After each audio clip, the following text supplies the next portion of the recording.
I'm still Neil Hamilton, Drake Law School, agricultural law professor, and I want to welcome you to this workshop. Thank you for coming. I want to tell you with me is Kent Newman from Full Spectrum Productions. He's filming this. And I want to thank our hosts, the Soane Water Conservation District Commission, and Laura, and Bruce, and our colleague in the back. You missed the meeting yesterday. Hopefully they approved a lot of cost sharing. Also thank the NRCS. This is a project that was funded in large part by the NRCS, a grant we received several years ago on law for landowners. And we were originally going to hold these 2 years ago, and then, as you know, something happened a couple years ago. Not just a derecho that you folks have experienced, but of course COVID. So it was delayed, and great crowd. You're the first one, so be gentle with me today, if you will. We're going to try to get through a lot of this material. I've got 3 people registered in Clarinda next week, and so if you know anybody in Clarinda and you enjoy it today, you might call them and tell them they should show up. But, you know, the purpose of this project was a proposal I submitted to the NRCS on law for landowners. I've worked with agricultural law for 40 years and have been involved with land in almost every different way you can think of it. And kind of the premise was, you know, to go get a driver's license, they make us take a test and they give us a book, and we're supposed to at least learn some of the rules. And but we could inherit a quarter section or own a section and not necessarily ever had an opportunity to think about or learn about the law in some intentional way. Now, as I'll talk about, you know a lot about the law because most of you here are landowners, I'm assuming, and but it's helpful for us to think more about it. And so we put together this project, and the project also, there are 22 videos that are up on our website that are called Law for Landowners, 10 Things You Should Know. And every one of the subjects that's in the workbook that you have is also covered in an explanatory video. And for a number of them, there are also longer chapters that describe them. I should put on my glasses and make sure I'm telling you what I wanted you to know. You all have the workbook, and hopefully you picked up a card, a green card, and if you did, the purpose of the card was, I know that some of you are going to have questions, and if you want to write down questions, I'll collect some of those at the break, and then maybe in the second half of the morning I'll try to answer some of them. But this brings me to the most important part of the program, and that's the disclaimer on the front cover on the inside that says, I'm not your attorney. Now, let me repeat that. I'm not your attorney, right? And what you're engaged in receiving is not specific legal advice that you should rely on to make a decision, right? I mean, this is an educational forum. It doesn't create an attorney-client privilege relationship between us. I'll make a good faith effort to everything that I tell you to be accurate and current, but you know, the laws and your own personal circumstances as may relate to your land are very individualized. And so, you know, if you have an issue or a matter that you're involved in, seek legal counsel, particularly before you do something significant. And we'll talk more about what those significance may be. Is that Laura? Just came in, blew in just a couple minutes late. You can't believe I started on time. Laura, you want to wave at them? This is, that's okay. Now grab a notebook, and my gosh, I saved you a chair down front. And so, Are there videos for you to look at online? oh yeah, well, yeah. I never thought about how we could charge for them, but yeah, they are free. They're just like this one. You know, just go to the Ag Law Center website, and it's listed. There's a couple of references to it there in the material. You'll find it. And if you Google Ag Law Center, and it's a WP, a WordPress site. But once you're on it, then you'll find these videos. And in fact, afterwards, there'll be a video posted of these sessions, either this one here in Marion or perhaps the last one we do in a couple weeks at Drake at the legal clinic. And so if you have friends or if you hear something and you say, oh my gosh, you ought to think about listening to that, there'll be an opportunity to do that. Now, in terms of this is how this morning's going to go. We're going to kind of work through the workbook. Thought we might show a few of the videos, but my technological capacity apparently stopped about 5 years ago, and we weren't quite able to get things hooked up, but that's okay. You can watch the videos. And the videos are essentially, you can either have Memorex or you can have me, right? Because it's me walking you through these 10 things. So you're going to get it live in the flesh today. And then we'll take a break and we'll continue on with wherever we were. And then we'll also try to answer some of those questions, okay? And we're going to begin with a few minutes this morning as kind of just an introduction to law and the basics of law and the basics of real property law. As I say somewhere in here, it's about what a law student would get in a semester's worth of taking property law. And then we're going to take a quiz here in a few minutes, because the NRCS is real big on wanting to know whether or not you got anything out of this. And I told them, well, of course they did. My God, how could they not? But anyway, well, we're going to take a quiz, right? And then after this is over, at some point, you'll probably get a survey, an email from me, a SurveyMonkey email, asking you a few questions. Because the NRCS is serious. They want to make sure that the materials and the programs that they support are, in fact, valuable to people. Okay? So, and I guess as I said, you can fill out questions, but if, as we're going through it, if I either talk too fast or used a term you're not familiar with or want me to repeat something, just wave your hand, right? I'll only turn it up to auctioneer speed every now and then if we need to. So if you turn to page 4, it tells you a little bit again about the purpose of the seminar and thanking the NRCS. And are there any NRCS employees here? I think hopefully there are. 1, 2, 3, 4, 5, 6. Great, perfect, that's excellent. As part of the grant proposal, we promised that there would be a certain number of NRCS and Swan Water Conservation District commissioners attend. And just so you know, I'll get to it later, but I'm also a Swan Water Conservation District commissioner in Dallas County, the county where we live and have our small farm. And so have at least my feet in the water on some of these issues. And so, when you think about land and land ownership, and if you think my voice is familiar, some of you may have heard me this morning on Iowa Public Radio with Clay Masters. He did an interview with me about a book that I have coming out that I'll probably mention it more than I should, and it's called The Land Remains. But as I thought about this in this project, I've been involved with land in about every way that you can, right, in terms of owning it, inheriting it, selling it, leasing it from other people, leasing it to people, being on conservation easements, donating land, selling land under a land contract to a new and beginning farmer. And so in addition to teaching these subjects and working with them through the years, I've also at least had some personal experience with many of them. And so the discussion, right, is designed to go over some basic rules. And oh my gosh, there's another reference to the disclaimer. And there's a citation to the videos. If you haven't found it, it's there, number 5 on page 4, as to how you can find them. And number 8 that I mentioned on page 5, is the idea that land is very much a family issue, right? And that you all have families of some nature. You all had a mom and dad at some point in the process. And in fact, if you're like me and many people in Iowa, the land that you may be on now, in fact, was in their hands at one time, and you have the great pleasure of carrying on their lineage and legacy. And then as a landowner, of course, one of the things we face is, well, what are we going to do with it, right? Are we going to sell it? Are we going to keep it? Are we going to try to preserve it? We're going to pass it to our children. And so the book deals with a lot of those issues.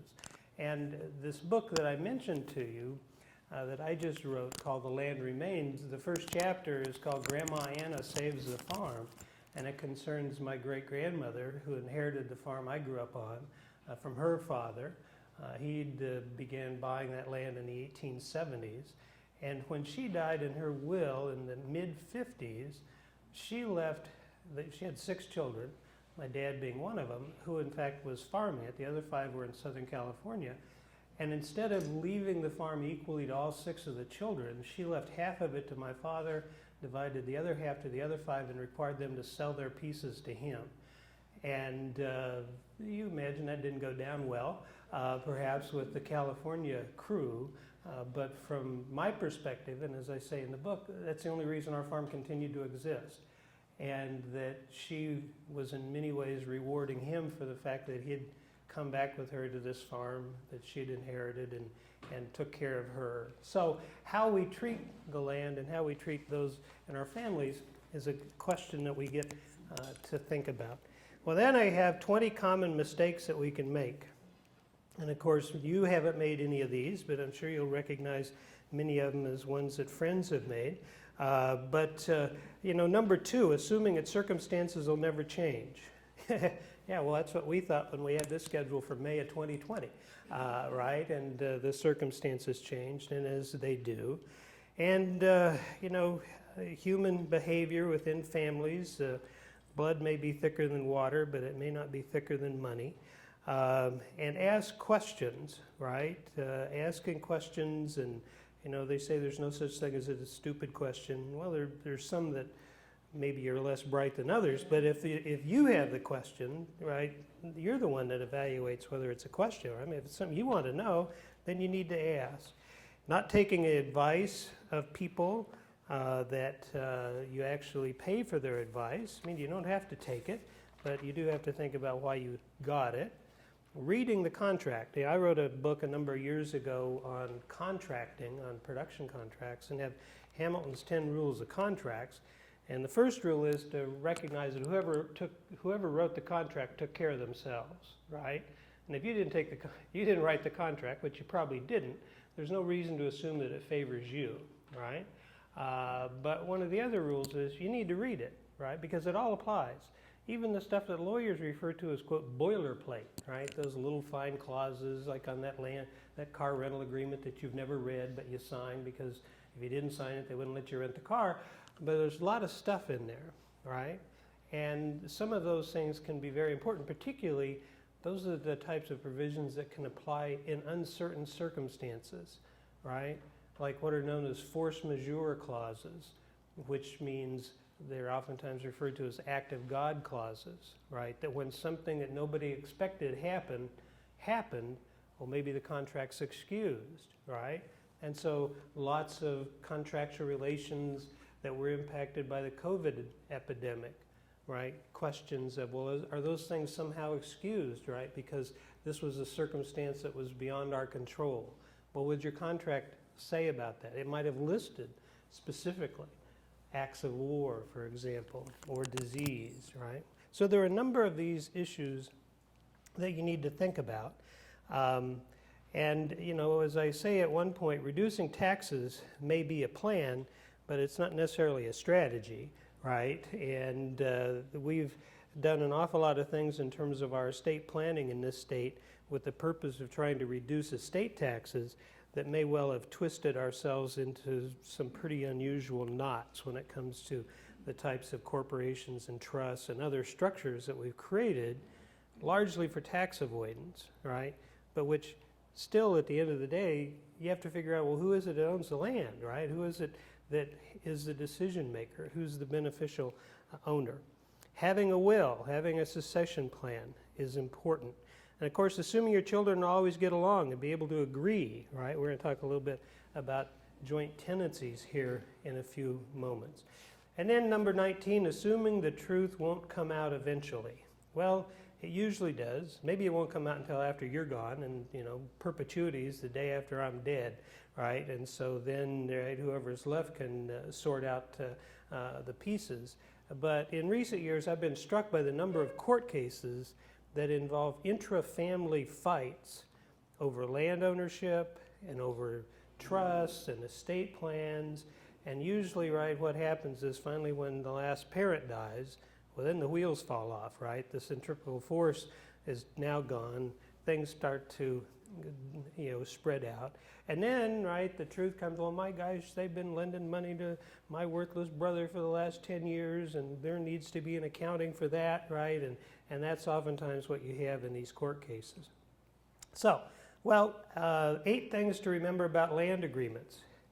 Written and signed agreements are binding and enforceable, even though the circumstances may have changed. Now, people can always renegotiate agreements if you can get them to agree to renegotiate, right? I mean, if you can come to terms, right? Contracts are agreements between, adults, people who are above the age of majority, who have the capacity, and they can renegotiate them, but you can't assume that your behavior will be excused, right? Just because circumstances have changed, or maybe just because somebody has never corrected you for your behavior in the past, right? Having missed a payment doesn't necessarily mean you get to continue to miss them all, right? And so number 3 talks about the freedom to contract, and there are 2 dimensions of this that are really important, I think, for us to recognize. Property, as we'll talk about, very much a common law issue, and an issue in which there's a fair amount of flexibility and creativity, right? In that lawyers and the legal system are developing new interests and new ways of thinking about property ownership as time goes by.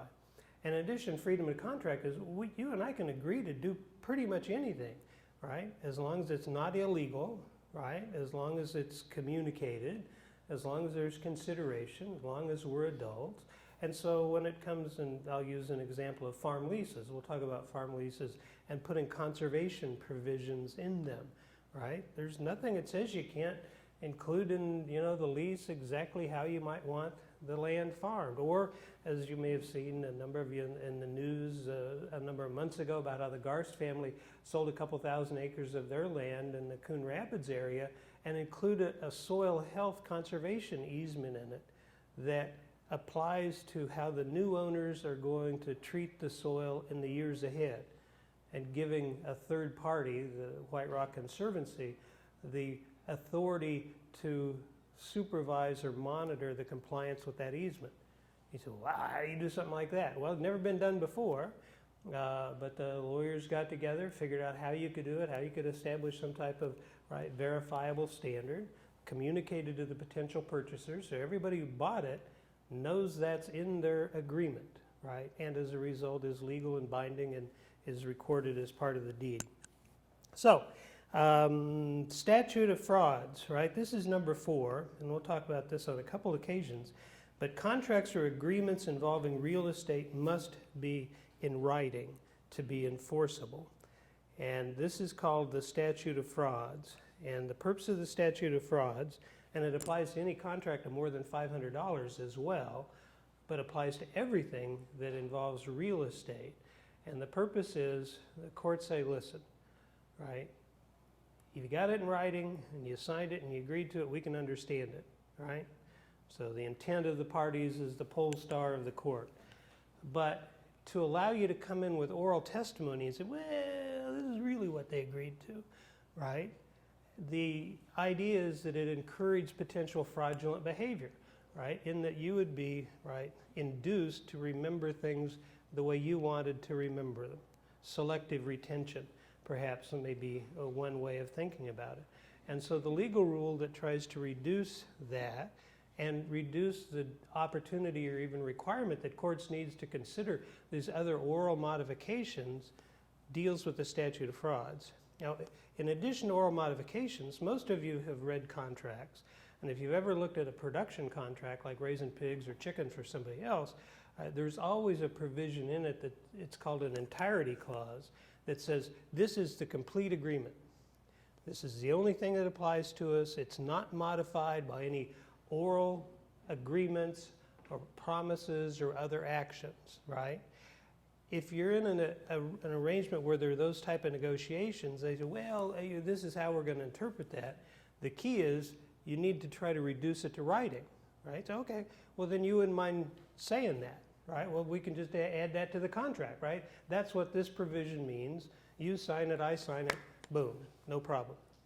Now, having said all that, the courts do recognize a limited exemption to the statute of frauds, and that's called promissory estoppel, right? I mean, if you can go in and show that you did something on the belief that you had an agreement, right? And the court says, well, nobody would have done something like that if they didn't have an agreement, right? You wouldn't have gone and contracted with the building supplier to come out and start pouring concrete, right? If they didn't think they had an agreement to be able to build a building, right? Under those type of limited circumstances, the courts can hold through promissory estoppel that there was an agreement, even though it may not have been written down in exactly those terms. Okay? So, a couple other things. Circumstances change, as you know, our health changes, knock on wood. Oftentimes when you're dealing with property, right, for most legal cases, people think about, you get in a car accident, you have some problem, there's a tort case, and usually what we hear about are the monetary damages. I can't go back and unbreak your arm, right, but I can try to compensate you for the pain and suffering and be penalized for my negligence in doing it. When it comes to property issues, oftentimes damages aren't necessarily enough, right, particularly because there's a piece of property.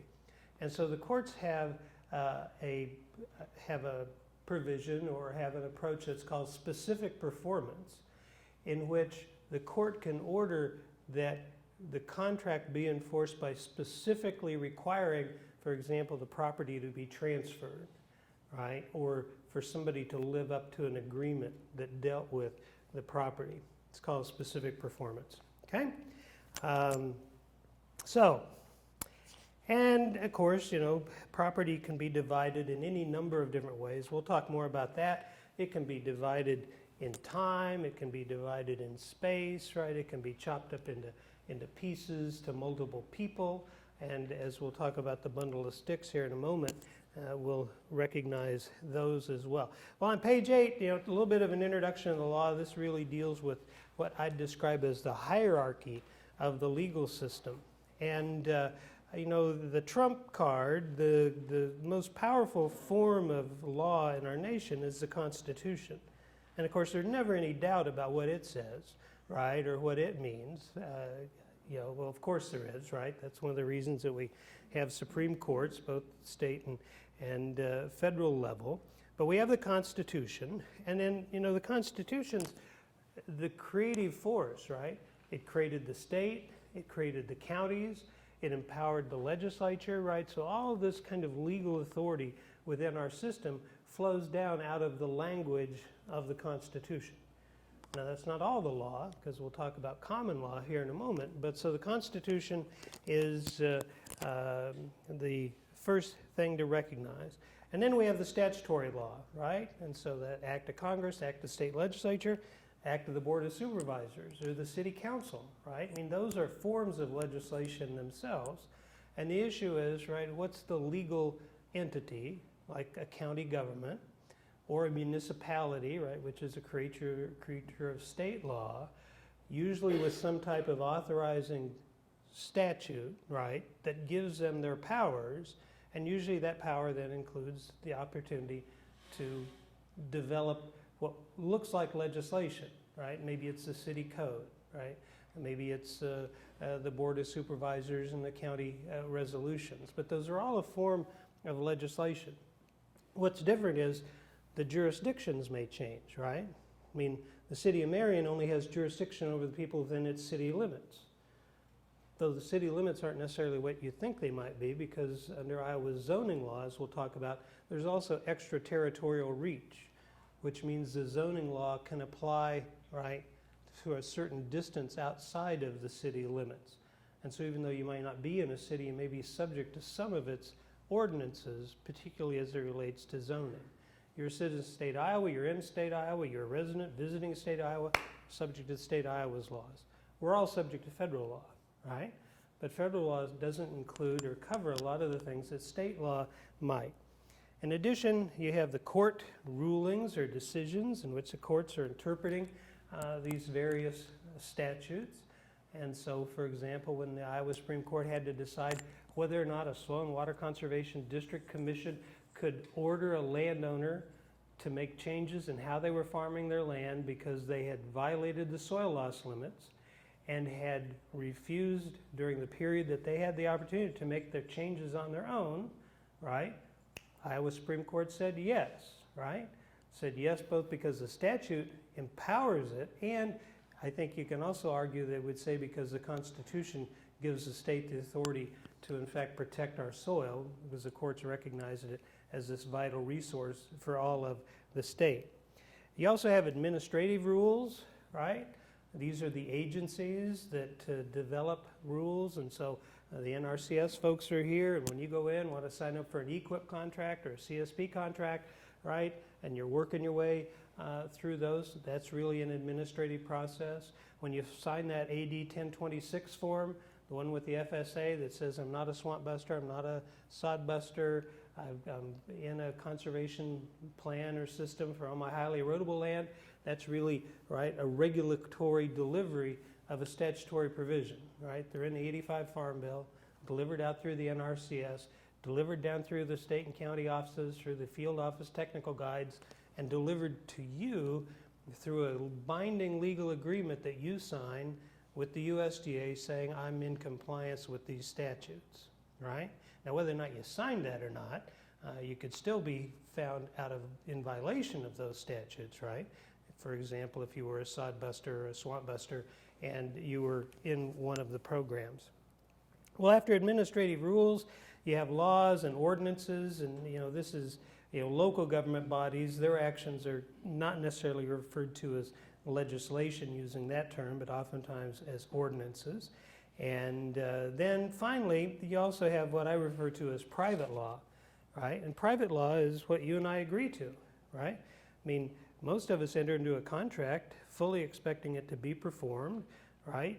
You borrow money from the bank, sign a note, bank expects you to pay it. The note may say it could be enforceable right under the Iowa Code and have the applicable provisions, but it's probably never going to go to the courts, never go before the sheriff. In fact, it's an agreement between the two of you. And so there's private law as well. Oh boy, here we go, turn the page. Now I'm going to give you a few minutes. This is page 10, and this is let's see what we know. And so I want you to each to take out a pencil or a pen or whatever your favorite writing utensil is, and take a few minutes and jot down what you think the answer to these 10 questions might be, okay? And these are all good, basic law and land questions, the type of things we're going to talk a little bit more about as we go through this morning. Question number 1, county supervisor responsible for resolving fence and boundary disputes. How many say yes? A couple of you. Why are they wrong? Because what? The township. The township trustees, right, who sit in their role as the fence viewers, are responsible for resolving fence disputes, at least before it gets to the courts, right? Okay, so if a farm lease lists a specific date that the notice of termination, then the notice of termination is not required by September 1st. So if I rent you a quarter section of ground and say the lease is over on December 1st, no notice is required, and you sign that agreement, do you get notice before September 1st, or does the lease continue? How many of you think you can end the lease by listing the date? Okay, raise your hand. No reason to be ashamed. It seems like it'd be a pretty reasonable thing to do, but under Iowa law, no, right? Farm leases end by statute on March 1st the following year and have to be terminated, right, by September 1st following the provisions under 562.6. Now, having said that, parties could always agree, right, after the fact to perhaps waive that, but you couldn't waive it in the lease agreement in writing, right? That's what the court has looked at and said you really can't do that. You can't write your way around this statutory requirement, okay? And so this relates to the lease termination notice requirement. It was enacted in the late 30s, was originally November 1st, modified later to September 1st, right? And it's one of the reasons why you're probably sitting there thinking, well, Professor Ham, I thought you were telling us about the statute of frauds and about how legal agreements involving property had to be in writing. The one specific exception is for leases of land of 1 year or less, right? And so that's why you can have oral farm leases of 1 year. And the lease may continue for 20 years, but it continues as a series of 1 year leases that were renewed by failure to provide notice under the statute. The oral lease itself wasn't, right, enforceable for 20 years. Question in the back. So if it was a 3-year No. At the end of whatever the lease period is, you still have to provide notice by September 1st. In fact, the court dealt with that very issue in a case that involved a multiple year lease, and the lease was in effect when the legislature changed the date from November to September.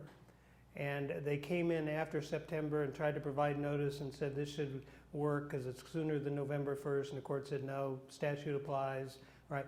And here's another, we'll talk a little bit about this later when we talk about leases. Here's another thing that people don't realize about that.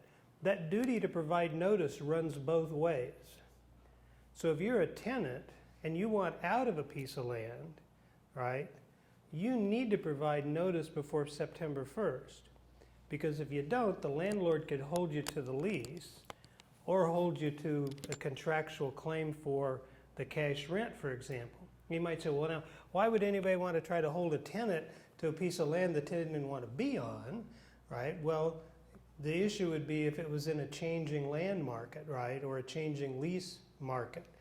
And I had a kid I grew up with, one of my boyhood friends down in Lenox, and he rented a bunch of land on 3-year leases. It was back during one of the farm crisis-y type periods. And he, in fact, sent a notice to his landlords and said, I'm terminating these leases at September 1st. And one of them wrote back and said, well, good luck with that. We've got a 3-year lease, and I'm holding you to this cash rent for the next 2 years, right? So anyway, there are certain things that you can certainly try to do that might otherwise be extra legal or extrajudicial.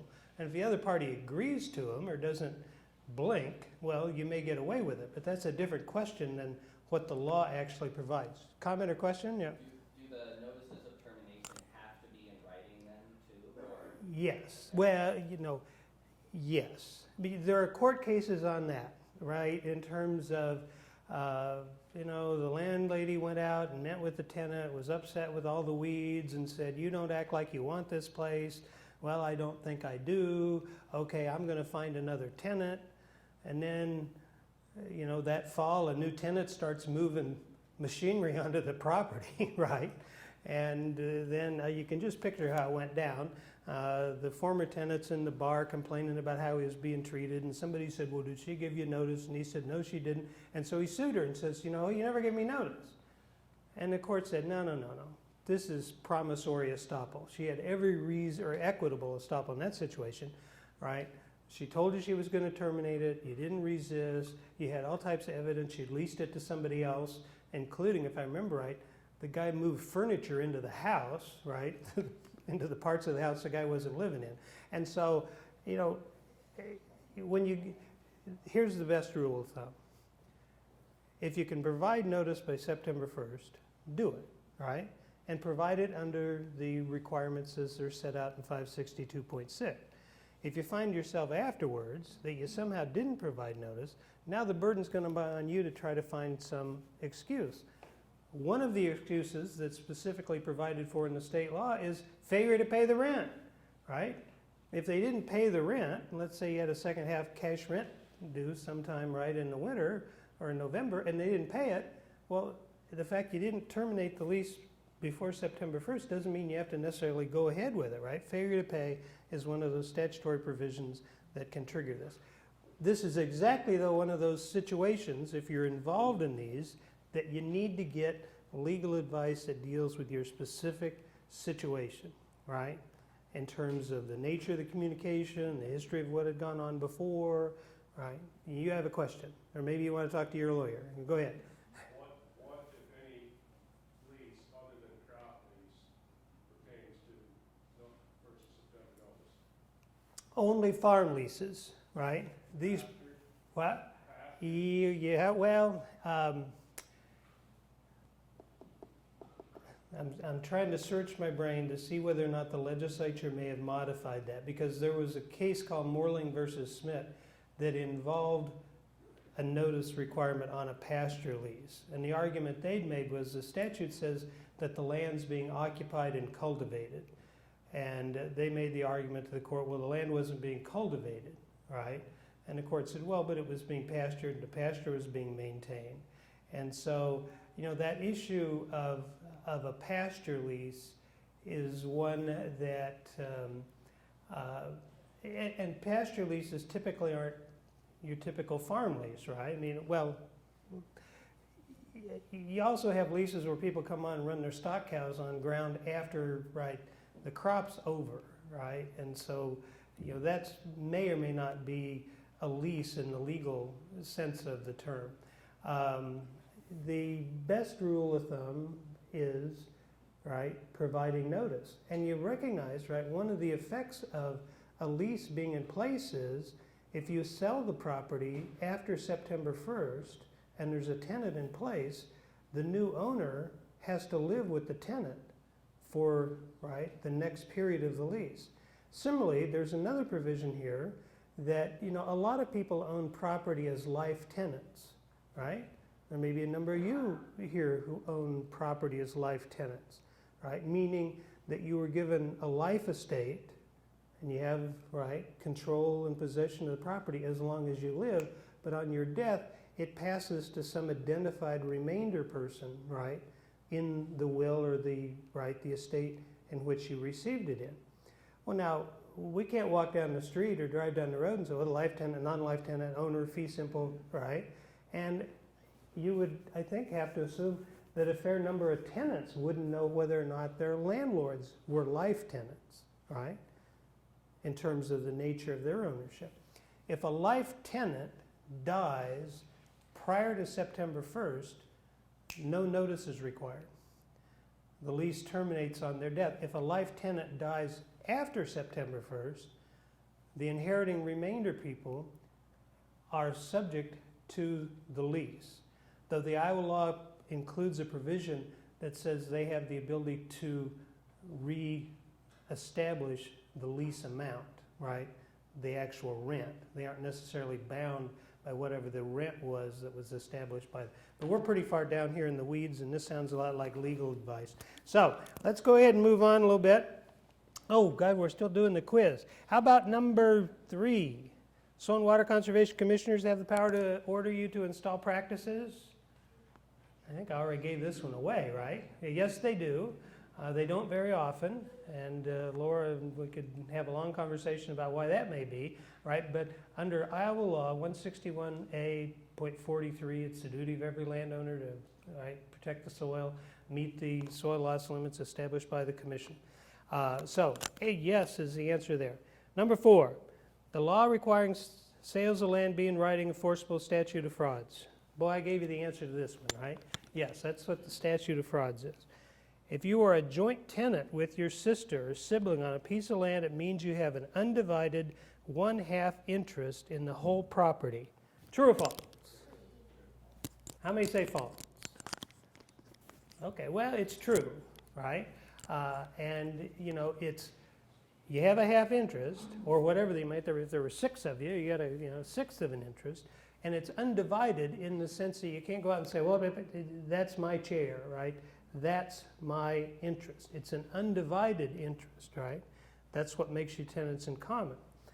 And, as we'll talk a little bit more about, this is also what makes tenancy in common challenging for the ongoing management of property, because tenants in common have to all agree to do something with the property, right? Such as signing it up into a farm program or leasing it to a tenant or establishing a rent, because they have an undivided interest in all of it, right? They don't have just a portional interest, okay? So, number 6, drainage laws allow landowners to block water coming on their property from a neighbor's land. How many say yes? Not very many. Okay, well, the answer is no. Some states, you do have that. There's a doctrine in drainage called the common enemy rule, in which water is treated as a common enemy, and then neither party has the ability to try to block it onto their property. As you can see, it's also kind of building a bigger wall rule, right? Because the neighbor drains it onto you, you block it back on them, they block it back on you, right? It's just a kind of a ticket to a dispute. And so Iowa does not follow common enemy rule. we follow rules based on elevation with dominant and servient estates. And we'll talk a little bit about those here in just a few minutes. Okay? So, if a county has enacted county zoning, which about 2/3 of our counties have, the county can require a farmer to apply for a zoning permit before constructing a barn. How many of you say, well, of course, that's what zoning means? How many say you need to get a permit to put up a barn under county zoning? Well, the best answer is no, right? Because the Iowa county zoning law includes an agricultural exemption that says that county zoning cannot be applied to agricultural activities, buildings, anything else. It's been litigated any number of times, and that's, in fact, the court said that's what it means, right? If it's a farming operation, you don't have to comply with county zoning. Now, you're probably all sitting there thinking, well, Chief, I'm pretty sure I know of situations where counties do try to apply their county zoning laws to agriculture. And that's true too, right? I mean, one of the first law review articles I wrote 40-some years ago was called Freedom to Farm, Understanding the Agricultural Exemption to County Zoning in Iowa. And I got county zoning ordinance from about 20 different counties and then looked at them, and guess what? Most of them tried to regulate agriculture in some way, right? They define it, say, well, you got to have more than 40 acres to be able to be a farm, right? And so there were all these different ways they were trying to slice and dice what was in fact an agricultural operation. And this issue, has come before the Iowa Supreme Court, as you might imagine, in the context of hog confinement facilities, right? And is having a hog confinement facility on a few acres an agricultural use, such a county zoning doesn't apply, right? And other county rules as well, environmental rules, for example. And the courts have typically said yes, right? It's agriculture. Right? If the legislature wants to change the definition of agriculture based around some nature of the relation or structure or the fact that there are other regulatory requirements, that's a different issue than where you get the power under county zoning, okay? Having said that, once your property is annexed by a city, there is no agricultural exemption to municipal zoning, all right? And instead, the issue shifts a little bit, and we'll talk a little bit about this under land use. There, the issue is that activities that were in existence prior to being annexed and brought under this new jurisdiction are typically grandfathered in, right? Meaning they're allowed to continue, and they're treated as, quote, non-conforming uses, right? Like, we're not in Waukees city limits, but we're within Waukees extraterritorial zoning, right? There's nothing in the Waukee ordinance that would allow you to run cows in your backyard. Though we've got neighbors, right, that have a cattle herd, one has a sheep herd, we've got a big, produce operation. And those are allowed to continue. They were legal under the Dallas County zoning ordinance before Waukee big-footed Dallas County out of the way, right, to annex the property or had extraterritorial reach.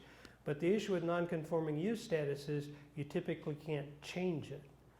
Particularly, you can't expand it, right, to do something bigger than you were doing before. Okay, so next question. If a fence marking the boundary between two landowners has been accepted as property line for years, it can become the legal boundary even if it's in the wrong place. How many of you say, yes, sirree, Bob? Okay. How many of you say, no, that seems crazy? A few of you. Well, yes, it can, right? And this is the legal doctrine called acquiescence in boundaries. And in fact, there's a bonus discussion of it in the fence law chapter here in a few pages. And it's a fairly specific requirement, in terms of the number of years, the fact it had to be accepted by the parties as the boundary. And it's been, as you might imagine, litigated, right, any number of times before the courts.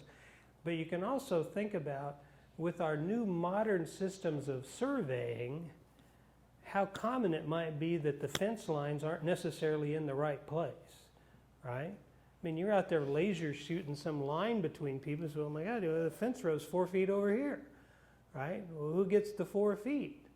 Well, that's been our 4 feet for the last 100 years, right? Everybody thought that was our 4 feet. And in fact, right, that's what the chapter on the acquiescence and boundaries allows the courts to do. Okay? And there's a process for how you go about doing it. Okay? And if the deed to land lists only the name of the spouse, one spouse, the other spouse doesn't need to sign it for the sale or transfer to be effective. How many of you think one spouse can bind the other spouse in the sale of real estate? Only a couple of you. Well, this is what's called a dower interest, right? Or dower courtesy. Or the point is that spouses have an interest in their property, right? Both spouses. And so that's why if you're going to sell a piece of property, you need to have the spouse's signature, because otherwise the spouse could contest the sale as I didn't agree to that, right? I didn't agree for my interest to be sold. It's why when I take, right, withdrawals out of my retirement account, I have to in fact have my wife sign off on this agreement, right, before a notary, that she is in fact authorizing these, right, proceeds that she would otherwise have a claim to. And typically one of the ways the claim could come up is if you die, you can't disinherit your spouse, right? I mean, you can try, you can say in your will, I'm not leaving my wife anything, I'm not leaving my husband anything, right? But the law allows the spouse to, right, take against the will and claim their half interest in the property, okay?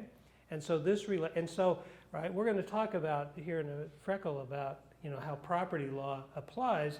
Iowa uses an abstracting system, right, where you have the abstract to the property brought up to date, right? Meaning that an abstract office, maybe an abstractor, maybe a lawyer's office, right? They check the land records and bring the title up to date and check all the documents to make sure that they in fact are in compliance. Well, if there's a transfer document somewhere in that chain that doesn't involve signatures of both spouses at a time when they were married, that would be one of those, right, potential problems with an abstract that they would discover in the titling process and require that it somehow been corrected. You want me to tell you a little story, an interesting story, court case, right? Iowans always find ways to get into. And this one involves leases, estates, and abstracting, right? And a situation that maybe wasn't terribly uncommon. So, a couple, had farmland. As they got older, they had a neighbor. Neighbor was taking care of them, helping take care of the ground.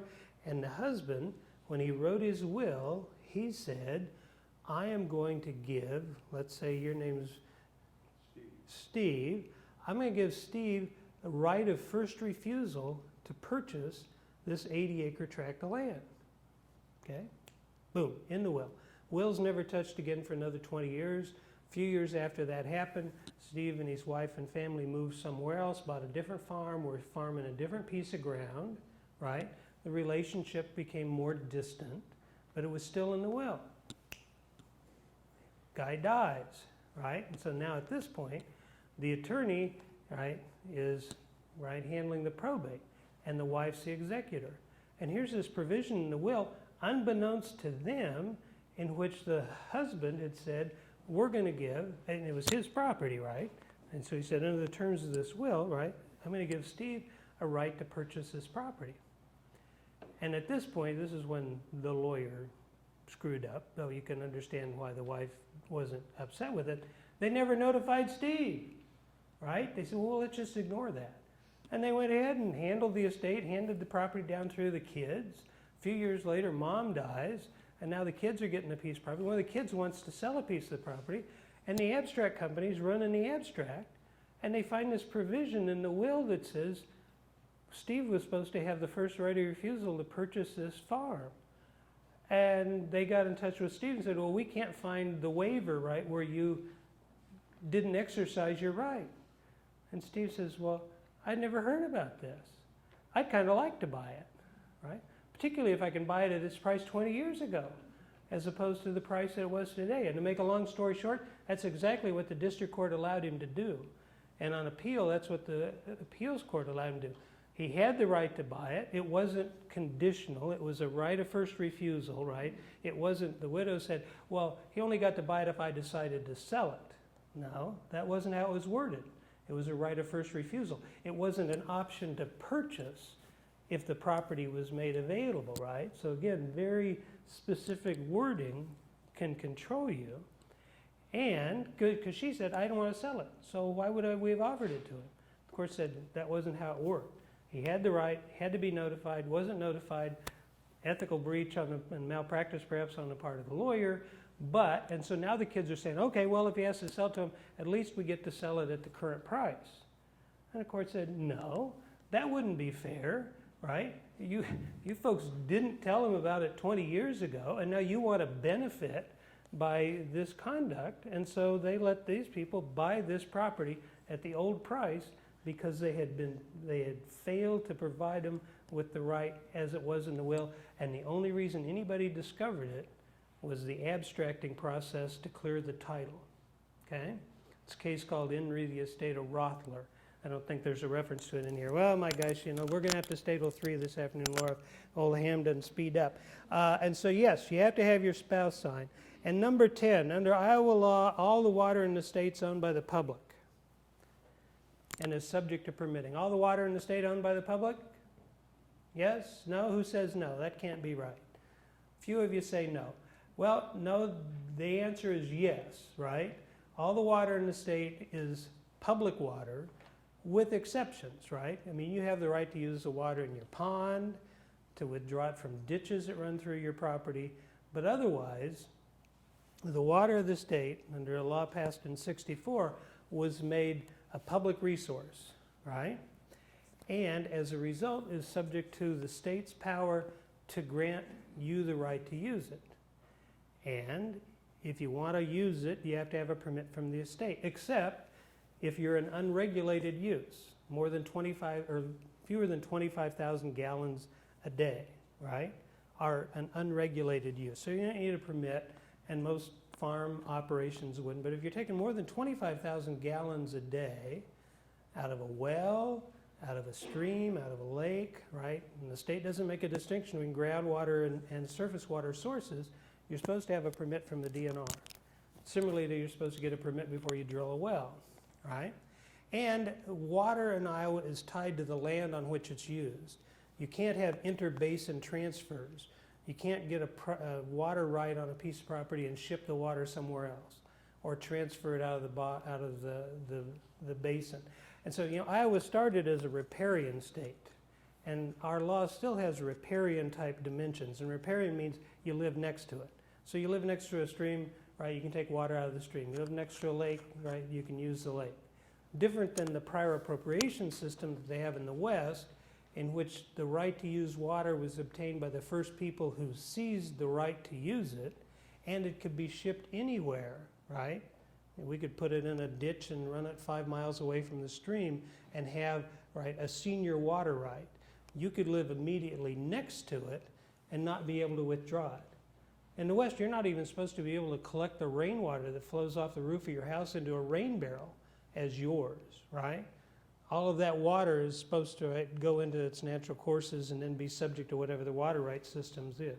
Well, so Iowa's water permitting system, you know, really, you know, it didn't change a whole lot, other than it does, right, as you might imagine, play into the question of water quality issues, right to use streams and rivers, right? I mean, all of these waters are basically our waters, right? We all have an interest in them. And the state has a public trust duty doctrine to protect them for all of our interests, okay? The permitting system is only of, well, it's of interest for a couple reasons. One, if you need one, right? You have to get a permit. And in fact, right, you can, you know, in Iowa, our situation has typically been we've been water rich, right? Getting out of the way of it's been a bigger issue than whether there was enough of it. But you can see circumstances where, right, large withdrawals like ethanol plants could draw down the water table and affect people's wells, for example. Or if you get into a period of drought. And under a period of drought, right, the state has the authority to limit the uses of permits by category. And so in a drought circumstance, you could shut off irrigators, right? Irrigation is one of the lowest priorities. Highest priorities is for household use and for livestock, right? And, but again, that only applies to permitted uses. So, how'd we do? How many of you got 10 right? Well, let's start the other way. How many of you got 5 right? Raise your hand if you got 5 right. Almost everybody. How about you got 6 right? Okay. How many of you got 7 right? This is where the honesty comes in, Laura. Okay. How many of you got 8 right? A couple of you. How many of you got 9 right?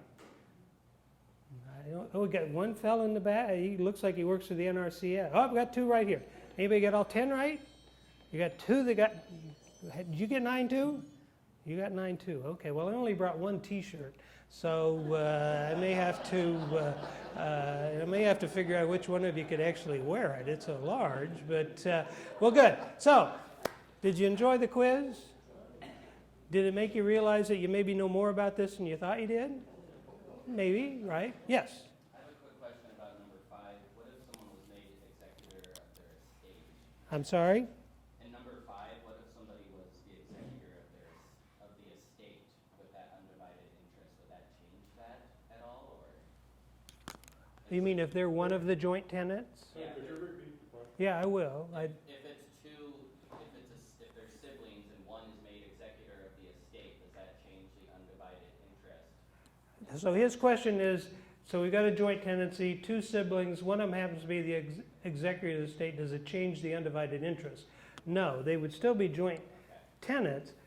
As executor, they would have certain other duties, though, and opportunities that they might not have as a joint tenant. And now we're getting really far down in the weeds, but many of you may have been through estates, right? Or probating estates, or with your family, or you have some familiarity with this. I mean, there's a period of time when the estate is being probated in which the executor has authority to do things, right? And so the executor, for example, would have the authority to sell property if they needed to sell property to be able to settle the debts of the deceased, right? And says, well, you just sold a piece of property I was a joint tenant in. Yeah, but I used my authority as the executor of the estate, and then you do that with the court's approval, right? I mean, the court is approving how the estate was being probated. And if you hear that cracking, that's the ice, because I really don't do any estate work. So I'm out on the edge of my skis at this point. So let's go ahead and we'll talk about a couple other things. So we did the quiz, and now we're going to talk a little bit about the principles of Iowa property law, okay? And this is where I said this is about a semester's worth of property law in a few minutes. But, you know, U.S. property law evolved out of the British common law, right? I mean, we were a British colony, as you may remember, right? Things just didn't pop up in 1776 or in 1790 when the Constitution was created. And so a lot of our, structure of our property interests were British common law, with some exceptions, right? We don't allow feudal ownership. We don't have fee tail, right? We don't have primogeniture, in which the oldest and first son inherits everything, right? We ditched a lot of the British stuff that we were escaping, but otherwise, right, a lot of the concepts of our law of property comes from British law. And you're familiar with the concept of being, owning in fee simple, which means you've got about as complete of ownership interest as you could have. Those we'll learn in a few minutes. You know, there's still a lot of other people that have an interest in your property, right? And we maybe have to put interest in legal quotes. That may not be a legal interest, but they have some interest as to how you may be using it. And property rights are like a bundle of sticks. Now, maybe you've heard of this before, maybe not, right? But this in first-year property, this is a big deal, right? Helping students think about how owning property is like a bundle of sticks, right? With all of these different rights in them. And that different rights can, in fact, be pulled out. And they can be given to other people, they can be sold, they can be limited, right? I can enter into a long-term wind lease with a company to put a turbine up and to seize the wind that's blowing 200 feet above my property. That wind lease is like a bundle of sticks. I still own the fee, still own everything else, but I did give them, right, an easement to put up a turbine, to seize the wind, and there's probably some type of easement for the power line that runs off of it. And so when you think about, right, property rights as being a bundle of sticks, then part of the question is, well, do I have all my sticks? Are there sticks that I'm interested perhaps in transferring to people? And these sticks, again, may be either possessory, right? Okay, I'm going to lease it to you for a year, right? I'm going to lease you my property for a year. A lease is treated as a sale for the period of time, and the tenant has the right of quiet use and enjoyment and possession without unreasonable interference from the landlord, right, for the period of the lease.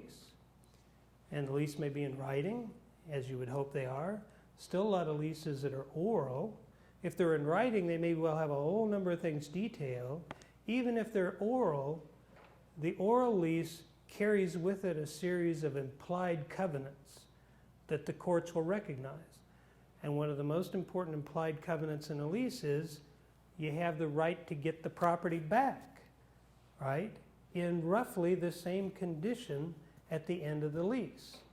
And so even though you may own it for the period that you're the tenant, you have a duty of care to maintain it and return it to the tenant, right, or to the landlord, I'm sorry, at the end of the lease period. So the stick that was pulled out was a 1-year possessory stick of a lease, right? Okay. When the county laid out the roads, whenever they laid them out, right? And here's some of your roads, so you'll go back to the 1860s. There were a number of different statutes under how Iowa's road system came about. But as most of you know, your property title shows that it, right, the full 640 or the quarter runs out to the middle of the road. But you also have an easement that the county maintains over the road and the road ditch, right? You aren't fencing out into the middle of the road. And you probably aren't running your cows in the ditch, right? Though that can be a different question. And so that ownership of your property, even though it says you have a 160, if you go to the ASC or the FSA office, you don't have a farmable 160, right? You've got the road ditches out that are subject to this public use and easement for the roads. And you have an obligation not to, right, block the roads. And they also have the right to, right, plow the roads and maintain the ditches and cut down the trees that are in the ditches, for example. Not the trees on your side of the fence necessarily, but the trees that are in the road ditches, right? And so again, when you think about it, here's a stick that came out of my quarter section, but it was a stick of this easement to the county for the roads that are along the edges of it. And we're all benefited and burdened, right? And let me mention that. I mean, that's another thing to recognize about property law is that it's based on a concept of reciprocity, right? In that just as you are burdened by having these road ditches, you're benefited by them because you get to drive on them and you get to drive on the one on the next neighbors, right? Right? This whole system works on this idea of reciprocal interest, okay? So, individual property, right, what I say down here, can be held by others, okay? And so this is the whole idea, right, that these sticks can be provided off. Maybe some of you have a shared easement driveway. First house I ever owned in Des Moines, there was one driveway between our house and the neighbor's house. Shared easement, showed up in both of our titles, right? We didn't own their side of the easement, they didn't own our side of the easement, but we both used the same driveway to get into our garages, okay?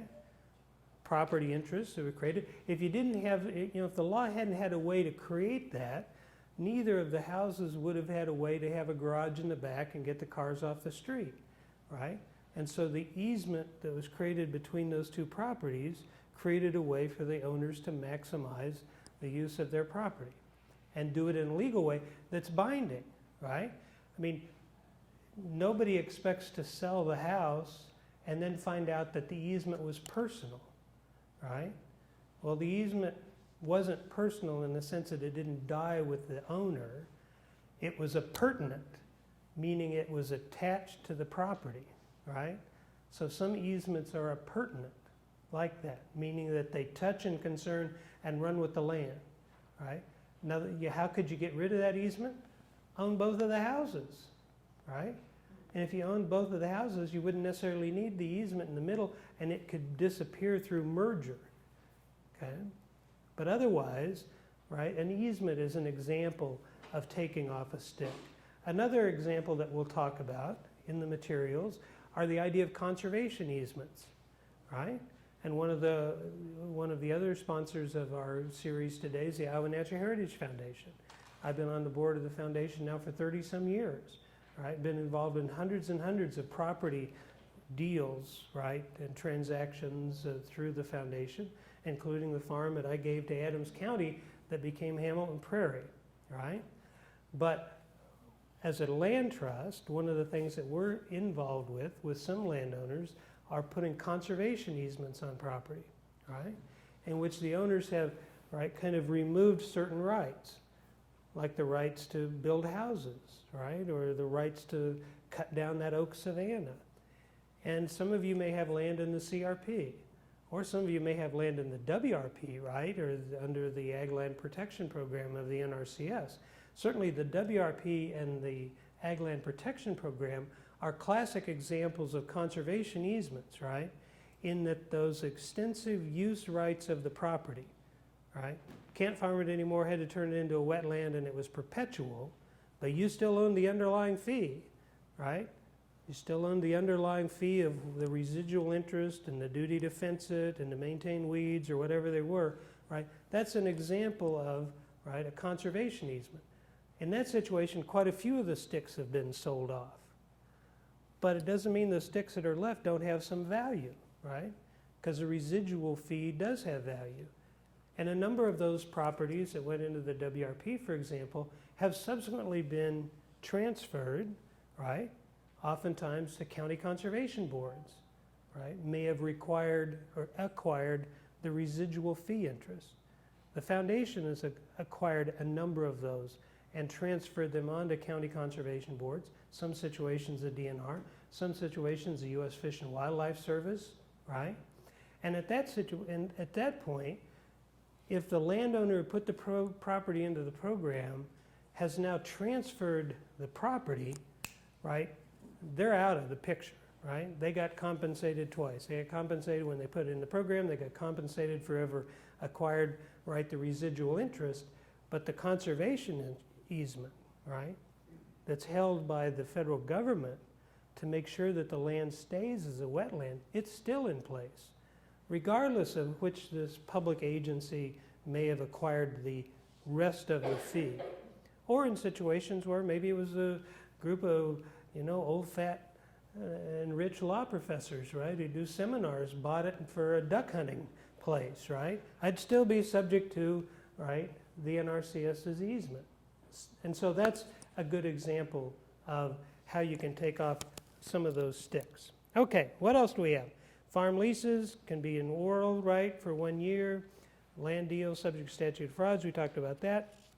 Land rights are based on locally recorded written records.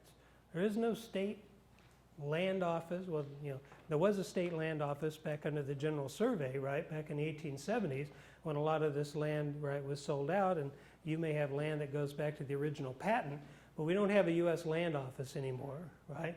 Instead, all these records are local records, okay? And that's true in almost every state except, I believe, Hawaii has a statewide land record system. But Iowa certainly doesn't. So if you want to find out who owns something, you got to go to the county recorder's office. And boy, it's all there, right? I mean, it's all there, right? In the deed books and all those transactions that were recorded. And in fact, it's the recording of them that makes them legal, right? And so that's why, there's this kind of, I think, misconception that, the frontier was a wild frontier and it was only later that the government came. Well, if you were a landowner and somebody was moving into a new territory, like this part of the state when we were acquiring it, you have to put in quotes, right, from the tribes, you wanted there to be a government office here, right? because it was the government office that gave you, right, a deed to the property. And it was having a county office to record it in, right, that made your claim legal. Because only one person can own a piece of property at a time. You can have divided interests in the same piece of property, right, with joint tenants, but we don't have a situation where 2 or 3 of us show up with a deed and say, I own it. And if we do have that situation, how do we resolve the dispute? Which one was the first one that was recorded, right? In time, because that's what, right? And so you might have an interest that had been written and transferred to somebody, but until it was recorded, and so you can all remember when you were closing on your house, right? And all the paperwork that was being signed, and then how, right, the mortgage that you granted the lender, in which you're giving them back the interest in your property, and then they're securing, right, the mortgage by recording it. So anybody who's going to do a title search on that property realizes that, well, old Neil may be in the house, but Wells Fargo seems to think they own it, right? And so for me to sell that house, we're going to have satisfied, right, Wells Fargo's mortgage to get it removed as a cloud on the title before I would have a clean title to be able to transfer to somebody else, right? And that's all done with our land records. You know, and one of the great things about our legal system and those land records, you know, I taught in France every year for a number of years, and took a number of groups of students to Cuba and looking at their land reform process. You know, our land rights system operates almost invisibly, right? I mean, we could wake up in the morning and say, you know, today I think I'll become a farmland owner, right? And look in the newspaper, oh my God, Hertz has a piece of land for sale, right? And I can go down there and say, well, how much you want for it? And he said, well, this is how much we want for it. So, okay, good. Can I get you a check? They said, we'd rather have cash, right? Or however you went about paying for it, right? Almost seamlessly, we could acquire that property and acquire it in a way that we knew we were the record title owner, right? And so this all happens in the backdrop. But you think about trying to live in a developing nation that doesn't have that system. How could you function very well if you didn't have secure land titles, right? Or if you didn't know that your right to this property couldn't be taken over by the next person who showed up with a bigger gun or more people, right? Or a claim that said, well, I got it from the government, and the government said your interests were tribal interests that they didn't recognize. But we don't have those issues in our system, right? We've been refining this property law system for a couple hundred years as to how it works smoothly. And so that's what you have there, right? And so when properties are sold or settled in state, number 7, we talk about clearing the title and abstracting. The creation of property rights is an issue of state law. You know, even when the federal government owns land in the state of Iowa, they own it subject to Iowa law, right? When Farmers Home Administration, now the FSA, is lending money, right, helping people buy farmland, right, the land records are state records. Even though it may be a federal agency and maybe federal money involved, there's no federal land law in that regard, right? There's no federal land law that somehow trumps the state land law, right? Property laws are state laws, and this is why, right, we're going to talk a little bit about soil conservation, but, you know, most of you have had some relationship with the NRCS and the federal conservation programs, and the federal conservation programs are described as voluntary, right? Because you have to decide whether or not you want to participate. Iowa's conservation law that we talked about, the one that Laura and her friends on the commission have the duty to enforce, isn't voluntary. It's a state duty that applies to all land and all landowners in the state. The federal government wouldn't have the authority to make you comply with a federal conservation law because there's no federal law that relates to land, right?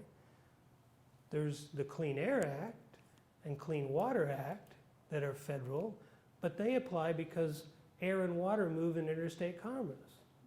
Land and soil don't move in interstate commerce, or at least aren't supposed to, right? And so as a result, soil conservation law is a state law, and the federal laws that apply to it are voluntary. Now they're made what may to you appear to be less than voluntary, because if they condition crop insurance and farm program payments and lots of other things on whether or not you're complying, right, whether or not you've signed the AD 1026, that doesn't look very voluntary, but you could decide not to participate, right? And I'm sure there are people in the county that don't, right? And if you don't, right, if you aren't signed into those programs, those restrictions don't necessarily apply to you. Now, there are other wetland laws that might apply to you, but Swamp Buster wouldn't, for example. So, recognizing the variety of property interests and rights that are possible, well, we've already talked about those. There's lots of different things, new ones being created, and as I say there, property law is flexible for the party's needs. A couple other, legal concepts just to touch on, enough to confuse you before we take the break, as long as we're talking about real property. There is, under Iowa law, something called the stale uses law, and it also deals with what's referred to as marketable title, right? So for this land record system that we have, it works best if we're able to keep them current, and everything that's applicable today has been re-recorded recently, right? And the flip side of that is that there are ways that you can lose your claims to real property if they aren't re-recorded, right? And there are certain types of kind of more ancient claims to property that may well be not respected. And let me give you two examples. Some of you may live in a homeowners association, right? You may live in a neighborhood that's subject to a set of restrictive covenants under a homeowners association. Under Iowa law, those covenants, and if you read them, it's going to be in there, they have to be re-recorded every 21 years. And the reason they have to be re-recorded every 21 years is Iowa's marketable title law, right? That would treat those as a stale use. If they were written 40 years ago and nobody ever recorded them, the court can treat them as stale in that the people who are the beneficiaries have not, right, continued them. Well, let me give you another example, though. Another opportunity to plug my book, The Land Remains, which I didn't show to you before, right? But this is a story that involves my family. And so in the 1890s, my great-grandfather and his brother had a church built, right? The Salem Church of the Brethren. And they gave 80 acres farm to this church. Constructed a church, had a parsonage, a little farm. Members of the congregation farmed the land. That's how the minister was paid. And that provision, right, that deed to that 80 acres said, this property is the Salem Church's as long as it is a church. But if it ever ceases being a church, the property reverts to the heirs of Mencken Ray living at that time, okay? And those type of provisions aren't uncommon, right? And oftentimes you'd find them that would say that you have this property unless if it's ever used as a tavern, right? There was oftentimes kind of a moralistic dimension to them. And the law would call those revisionary interests, right? And they can kind of spring up because who knows when the church is going to go away, right? I mean, it might be 100 years later. Well, how are we supposed to know that that was even in the land records, right? And so in the mid-60s, the legislature passed the Marketable Title Act, right? Iowa General Assembly. And they said anybody that has that type of revisionary claim to a piece of property has 1 year to record it, right? And if they didn't record it, then it's lost, right? And if you did record it, right, now it's like that homeowners association. You got to re-record it every 21 years to make it current. Well, of course, I was only about 9 and hadn't gone to law school yet, right? So I didn't know that law was passed, right? And a lot of people didn't, right? You had this 1 year grace period. And in fact, this very issue was litigated in a case called Harris versus the Central Presbytery. There was a Presbyterian church and farm down in south central Iowa, subject to this type of springing interest, right? Church stopped, right? Tore it down, no longer a church. And the heirs of the creator of the original deed said, great, we get it back. And of course, who was on the other side? Well, this Presbyterian church was part of the Presbyterian Church National Organization, and they stepped in and said, no. You lost your interest because nobody re-recorded this. This farmland now comes to the Presbyterian Ministry of America, whatever it was. Whoosh. And so now the Supreme Court's faced with kind of a Texas death match, right, between two key principles, right? The first key principle is that you give, right, weight to the intent of the donor, right? That's the poll star. And so the person who created this said, I want this property to go to my heirs if it ever ceases to be a church. In the other corner, right, wearing the blue trunks, was the provision that said, to be able to have accurate and current land records, there has to be a way that interests are in fact recorded and that they can't spring out of the woodwork, right? And so then the court was faced with which one of these values is more important, that we give weight to the intent of this donor from 100 years ago, or that we have current land records that everybody's subject to, everybody had notice of, and everybody could comply with them. 5-4 decision. They ruled against the family, for the church. Marketable Title Act was constitutional, and any of these ancient interests that weren't re-recorded were essentially wiped out. And so today, if you go to the Adams County Recorder's Office, that 80 acres of farmland that sits just a quarter of a mile away from the back 40 that narrates part of this book is owned by the Brethren Church of America, headquartered in Elgin, Illinois, right? And it's worth probably about $700,000. And, you know, I would have been maybe like one of 11 of a third generation, right, that would have been one of Mankind's heirs that would have been able to try to claim this. But we lost this interest almost 50 years ago. But, so that's a good lesson on property law. Why don't we take a little break, grab another donut. Hope you're enjoying this. If you need to leave, I'll understand. At the break, though, one of the questions did come up that I know you have an interest in, and this whole issue of how do you find an attorney, right? And maybe the subtext of that question always is, how do you find an attorney, a good attorney, or one you can trust, or one that you like? And you know, there's no magic answer to that. Other than that, right, many of you have attorneys that you've worked with to write your estate plans, or perhaps help with your taxes. They may or may not, though, be right entirely up to speed on whatever the subject is that you're interested in.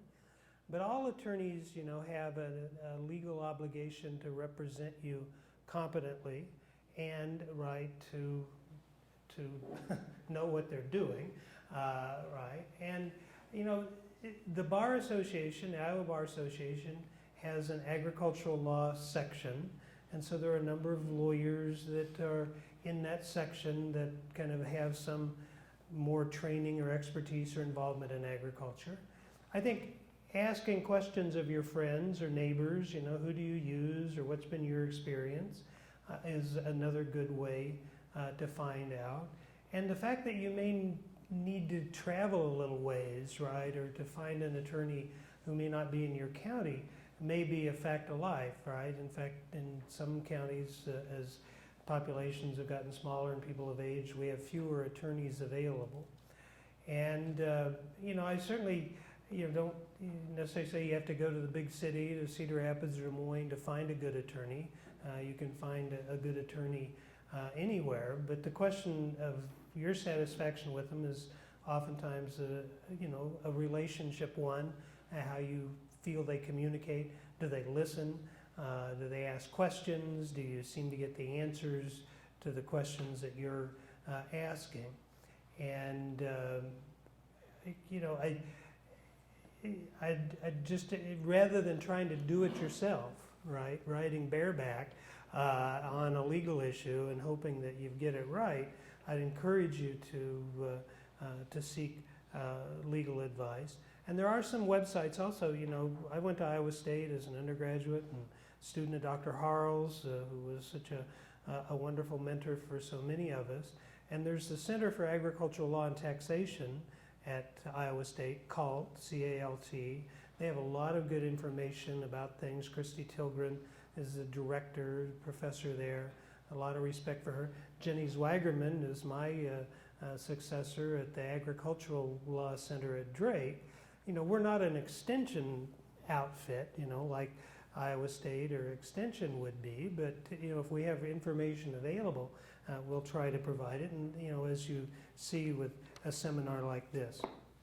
Well, page 14 and 15, there are a lot of other people who may have an interest in your property, right? And this may not be a legal interest in that they're a co-owner, but they have a potential legal interest and your actions could affect them. Future owners, your heirs, the county assessor, the bank, the mortgage holder, your neighbor, the state, your co-owners, if you have them, the tenants, the municipality, visitors or passerbys, other easement holders, right? If you've got a utility easement that comes overhead, the county engineer, in terms of whether or not you're running your property in a way you keep silting in the road ditches or blowing out the culvert, right? That's one of the ways the county soil and water conservation commissioners might be able to come in. And so, right, there are a number of these other types of interests. And there are some, you know, legal interests that can emerge out of these kind of relationship type questions. There's such a thing as a prescriptive easement, right? Whether or not somebody has obtained an easement to do something on your property because they've been doing it for a long period of time and it's been open and notorious and hasn't actually been prevented. Drainage law has prescriptive easements in it. Sometimes the access to landlocked properties can involve prescriptive easements, right? If you own property that's become landlocked because of the movement of a stream or river. You may be familiar with the concept of adverse possession. And adverse possession is different than acquiescence and boundaries, right? Acquiescence and boundaries is based on, we both thought that's where the line was. Adverse possession is where somebody actually is physically, openly, and hostilely occupying land that's yours, right? Without a claim of right to do it. It would have historically maybe been referred to as squatting. But if in fact that it's open and notorious and hostile and you don't stop it, after 10 years they could actually obtain title to the property through adverse possession, okay? And and then there's also the issues of trespass and whether or not you need to post your property to prohibit people from coming onto it. The Iowa law typically is that if it isn't posted, there's an implied right permission for people to enter onto your property, though nobody has the ability to come onto your property to commit a public offense, right? And that would include hunting without your permission. And if you notify somebody, if you find them on your property and you tell them to leave and they refuse to leave, then that itself is a violation of the trespass laws. Okay? So, 10 things to know about fence law. Boy, you know, fence law, a great legal subject, and you know, it's one, you know, everybody has a neighbor, most everybody has fences. Iowa law does not require boundary fences by law, right? Lots of good reasons why you want to have them, and in fact, right, as this law talks about, you know, Iowa is both a fence in and a fence out state in that you have a duty to control your livestock by fencing them in, but if the neighbor's livestock came on your property and did damages and they crossed in a place where you had the obligation to maintain the partition fence, the neighbor's not liable. That's what makes Iowa a fence out state. So we're both a fence out and fence in state, and it's how the law of straying animals or distraining animals is kind of interwoven with fence law, right? I mean, there are other reasons why to have fences, to designate boundaries, but maintaining or distraining livestock is certainly one of them. The fence viewers are who you call if there's a dispute. The fence viewers are the township trustees. They'll come out, and they're supposed to, they can come out, they visit the property, meet at the point of the dispute between the neighbors, observe it, and then they can issue a ruling, right? And the fence viewers, Iowa oftentimes follows the right-hand rule. But the right-hand rule basically means you meet in the middle of your property and you're responsible for the fence on the right-hand side. So the neighbors are responsible for the fence on the right-hand side. How wide is the property line between people? Well, it's invisible, right? And so a fence built on the property line is owned by both parties. Even though one party may have built their half, the fence is jointly owned. And that's come up in lawsuits where there were resolutions of disputes and then people went out and tore out their half of the fence, right? And the court would say, well, it really wasn't your half of the fence in an ownership, right, situation. But so the right-hand rule is oftentimes used, doesn't have to be used. Fence viewers can allocate the responsibility however they see fit. Let's say there's a stream and a water gap and a difficult stream crossing to maintain. They could unequal it, right? It could be you get 3/4, this person gets 1/4 because they have to maintain the stream crossing. In some counties in southern Iowa, unless my friend's being hometowned, they use the left-hand rule, right? Because I have a friend that's in the middle of a fence dispute down in Appanoose County, and there everybody claims that they use the left-hand rule, which I suppose they could, right? But at the end of the day, the fence viewers control. The decisions of the fence viewers can be appealed, and the decisions of the fence viewers can also be recorded and become binding on future owners. Parties can agree to their own division and make them binding on future owners.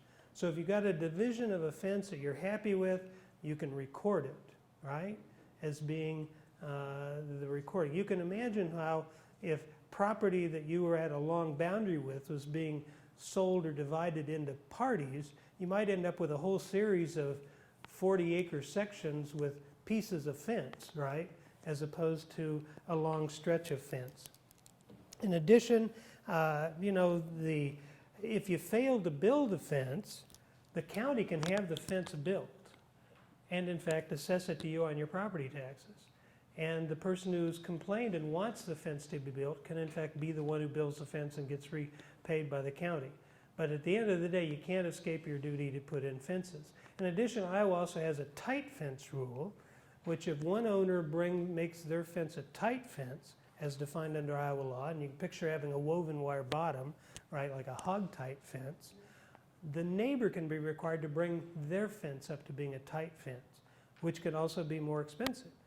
And there was a court case in Iowa, a person said, I don't own livestock, I have no intention to own livestock. In fact, my property's on the other side of a municipal boundary. I can't own livestock. You can't make me put up a tight fence. The court said, yes, we can. Fence law requires it, right? And so Iowa law on fencing is relatively clear. Fair number of court cases, and there are ways, that you can, people can, get themselves into all type of hot water. And, there was a famous case, Jacobs versus Stover, in which a horse got killed out on the highway, and the people he ran over the horse and had the injury were suing the landowner that the horse came across from, but it turns out the horse was only able to come across because a partition fence hadn't been built after it had been ordered to be built by the fence viewers, right? And so it was one of those kind of crazy timing questions, but these issues are all related to each other. Fences, distraining animals, and responsibility for them. Okay? What's next? Well, we're zooming along now. 10 things to think about drainage law. So we all have some familiarity with drainage law. Iowa drainage law is relatively simple. And I say that at the expense of the fact, if it's that simple, why have we had dozens of court cases over it, right? But Iowa's drainage law is based on elevation. Dominant estates and servient estates. If the water flows downhill and it flows off of your neighbor's property onto you, you're the servient estate, right? Meaning you have to accept the water. And the dominant state has the right to have their water flow onto you. Now the nature and amount and the place and the location in which all of that happens can be the subject of legal disputes. But the servient estate has the duty to accept the water, can't turn it back. Dominant estate can collect the water and deliver it onto a servient estate, can't do it in a manner that causes damages, can't collect water in an area that wouldn't have naturally flowed onto that neighbor, right? You can't necessarily put a berm across your property and collect all the water and keep it from going one direction and direct it into a place where it wouldn't have naturally flowed, right? Those are the subject of these kind of factual issues in these various drainage cases. You can't keep plowing your field so that the soil builds up at the fence line and creates a natural berm, right, which has the effect of, right, creating a dike so that the neighbor's water doesn't drain onto you, right? The neighbor can come out and, in fact, take a shovel and a spade and dig a hole through your berm, right, to open up the natural drainage. And so drainage law, great subject. Down where I'm from, it's fairly rolling, and so drainage was a question of getting out of the way, right? If you were in a flat part of the state, then drainage became a whole different issue. And of course, we have thousands of drainage districts in the state. And these are a different critter if you think about them. I mean, from a drainage standpoint, they're trying to achieve the same thing. Collecting surface flow, leading it through elevation so that it can collect and be drained off through some type of artificial ditch, ultimately reaching some type of natural water course, right? Yes. Question? Oh, sorry, you can finish that thought. Okay, well, and so that's the concept of drainage districts. But the key about being in a drainage district, and I don't know whether you have very many of them over here or not. We have some in Dallas County, more than I thought. But drainage districts are a special purpose unit of government, right? Statute allows them to be created. And once they're created, one of the key questions is their jurisdictional reach. So our drainage district is this table, right? Well, let's make it bigger. It's these two tables, right? And so it's these two tables, that's our jurisdiction, and these are our residents, right? And then the purpose of this drainage district is to put in some type of, right, surface drainage that collects the water off of these farms and leads it to some type of natural outlet or hooks it into an outlet in a neighboring drainage district. The drainage district has the authority to assess the property owners of the property that are benefited by the drainage district for the costs of installing and maintaining the drainage district's system. And so most of the court cases today are fights over people being assessed significant amounts of money by their drainage districts for maintenance or expansion of the drainage systems, many of which were put in quite a while ago, okay? Now the issue of who runs the drainage district, right? We could say, okay, we're gonna have the board of directors, can be 3-member board, let's make it 4-member board, you're all on the board, right? Okay, and we could be the trustees, and so we'd be the one making these decisions, right? And it could just as easily be this room could be our drainage district. And so here are these 4 trustees, right, that are making these decisions for all of us, okay? Or, and this is an interesting provision of Iowa law, we could say, we want the county board of supervisors to be the drainage district trustees, right? And so in many counties, the supervisors are the trustees of hundreds of drainage districts. And they're the ones with the legal authority to actually run the drainage districts. And so when the Des Moines Water Works sued the drainage districts, the handful that they sued, in Sac and Palo Alto and Buena Vista counties, they sued the boards of supervisors. But not in their capacity as supervisors, right? In a capacity as supervisor, I have jurisdiction over the whole building, right? In my capacity as the trustee, I only had jurisdiction over the land within the drainage districts, much smaller portions of the counties. And if you're thinking ahead, you could also see that's what raised a question is, well, who should actually pay the legal fees here, right?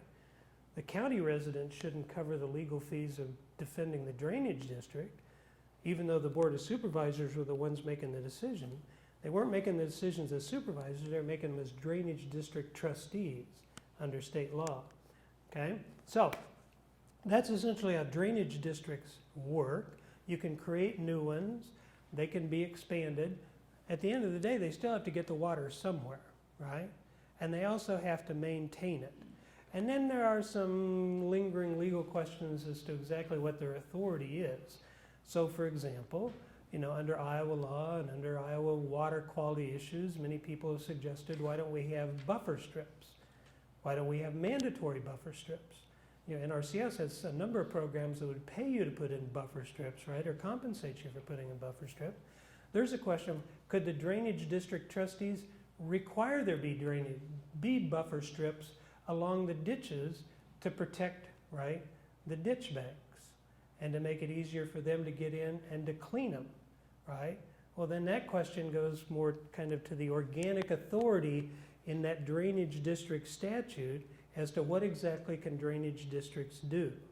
If you remember right, in the Des Moines Water Works case, one of the reasons that the federal district court dismissed the case was it said at the end of the day, even if we concluded that the drainage districts were responsible and the water coming out of their drain tiles was, right, subject to the Clean Water Act, the drainage districts couldn't be ordered to do anything because the Iowa Supreme Court had answered an earlier certified question, right, federal court certified question to the Supreme Court and said, okay, the drainage districts have the authority to implement water quality actions. And the Supreme Court essentially said, no, the only thing the drainage districts have the authority to do under the drainage district law is to drain water, right? Now, there's a separate chapter of the Iowa Code that says boards of supervisors can in fact empower drainage districts to be like soil and water conservation districts to implement water quality projects, right? But most drainage districts in Iowa have not stepped forward to voluntarily implement water quality practices. If you go to Minnesota, the drainage districts are one of the major actors in Minnesota's water quality initiatives.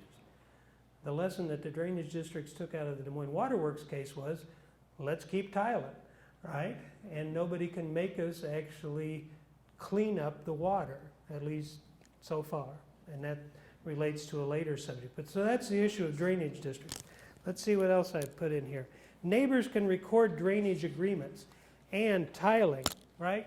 Lots of tile in the state, maybe 12 million acres. We're putting in thousands of miles of tile every year. Tiling is unregulated. Unregulated, and you don't need a permit from anybody. Nobody necessarily has a good record of where they are. Nobody requires anybody to measure what would be the impact on the water course by adding the additional drainage into it, right? And so that's why you could say tiling is in many ways unregulated. In addition, the Iowa law gives landowners the right to tile onto their neighbor's property, right? As long as they follow the procedure that's set out in the Iowa Code for hooking into it. And in fact, I can remember when I was looking at the abstract for my mom and dad's farm, there was in fact a recorded tile drainage easement in which the neighbor to the south had come onto our property and strung a tile and connected to another one that was leading into one of our waterways. And so it's part of our permanent land record, right? That there is this drainage tile easement in the land records that was created under that Iowa procedure. Let me repeat this question. So it involves a servient owner who is receiving water from a dominant estate, but the dominant estate dammed the water course, created a pond, and now the servient owner is complaining about apparently not receiving water. That's not as much a drainage question as it is a water rights question, and I don't believe the servient owner would have any claim to having received that drainage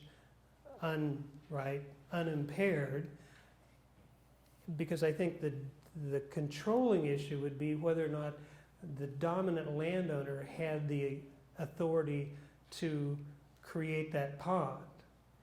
Now this gets us into another subject, right? Which is, the state, because the water is the state, the rivers and creeks and streams are also the state's, right?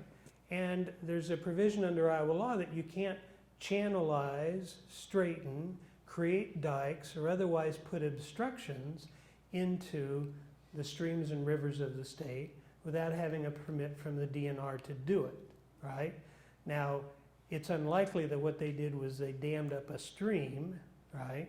Instead, they may have been building a farm pond, which we see being built anywhere. But that would be the potential bridge over from the issue.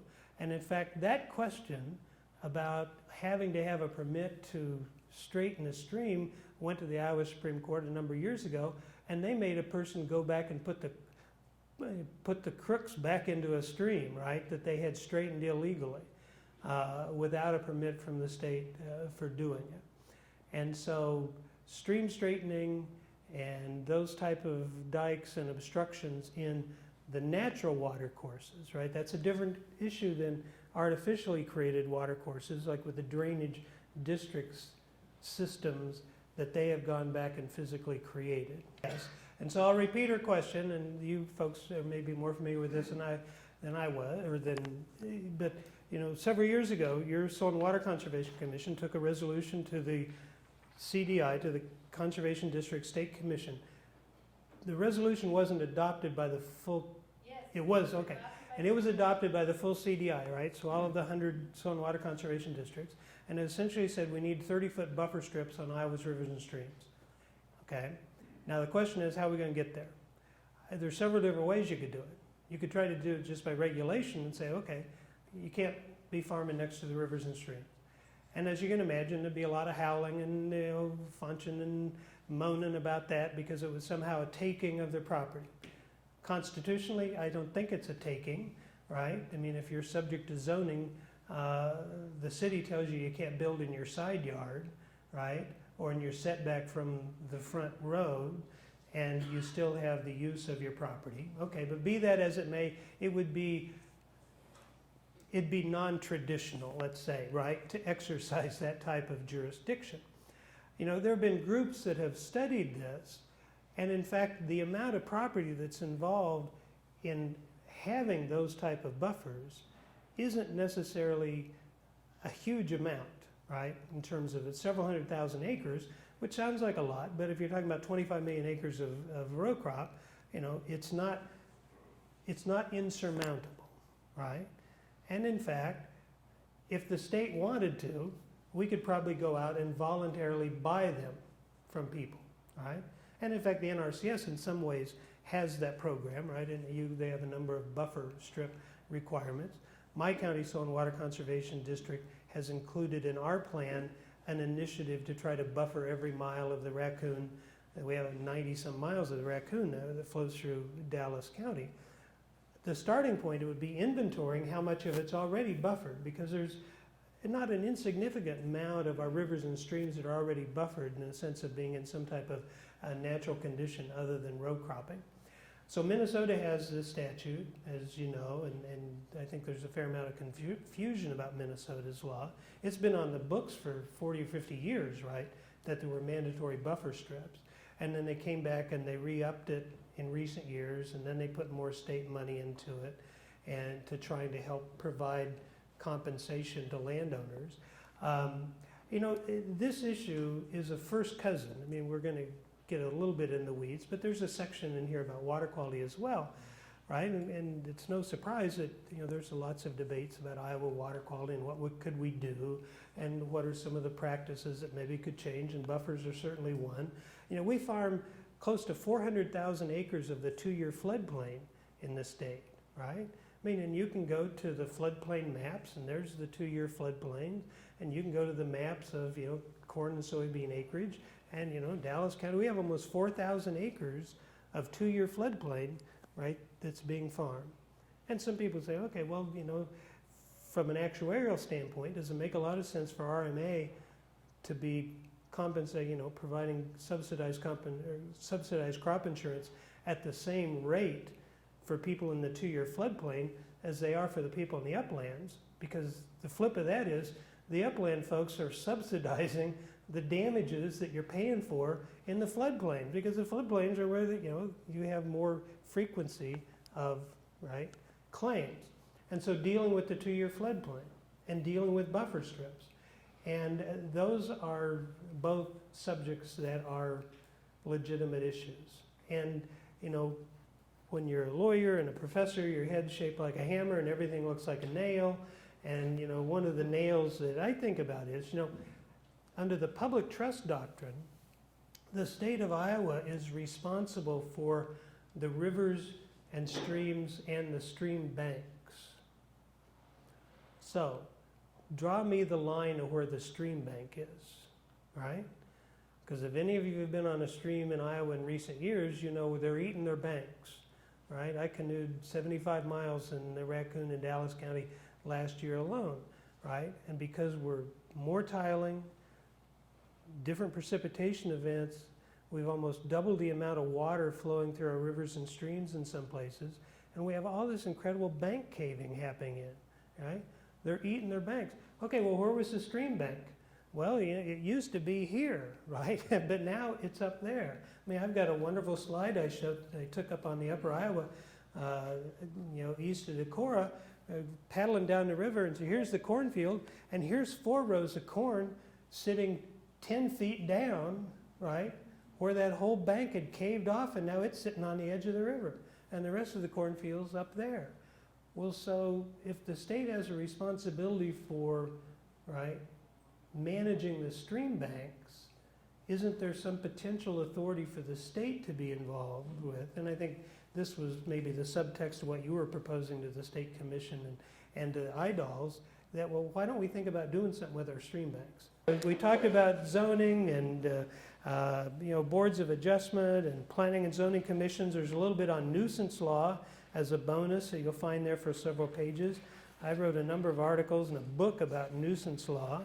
And nuisance was primarily a judge-created law as a way to resolve disputes between neighboring owners to decide who has the quiet use of enjoyment of the property.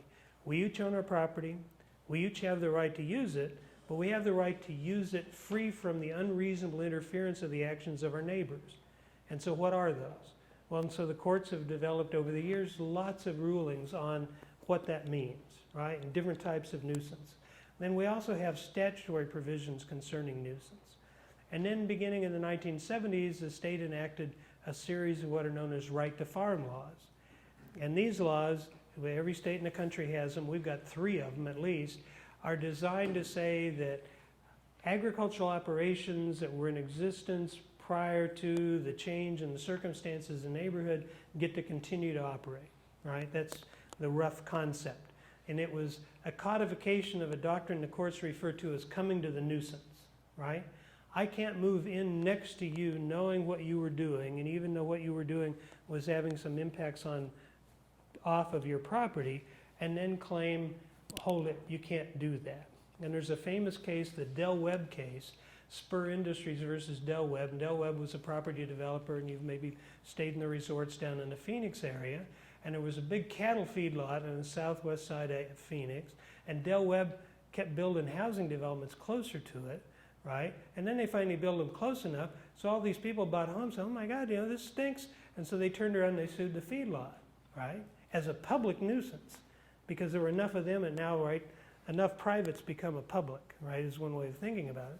And the court said, yes, granted they smell, it's a nuisance, but you know what? It only became a nuisance because you moved to it, and they required the developer to pay the cost of closing down and moving the feedlot, right? And so that was the coming to the nuisance doctrine. Well, the codification of that, the right to farm laws, are to give agricultural operations that have been in existence a protection. Well then, Iowa, we can be plungers on things when it comes to statutes. We enacted a provision that essentially said, if you were a livestock facility and you were a permitted facility, then you had nuisance protection. You didn't have to have been there first, right? You just had this protection because you had a permit. And so, you could look at it cynically and say it was a right to commit a nuisance, right? Because the people say, well, we were already here first, and next thing we knew, right, the neighbor was putting in, right, the forms for a confinement facility, and it stinks.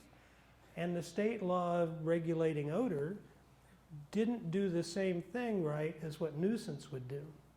And as you can imagine, if you were a judge and nuisance was one of those powers that you had, that you could use your reason to resolve disputes, you weren't very happy about the idea of the legislature saying, well, this is no longer a judge issue.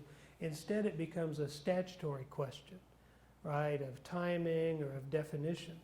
And so many courts, including the Iowa courts, in one of the first cases that they ever looked at on this, said these statutes are unconstitutional because they're a taking.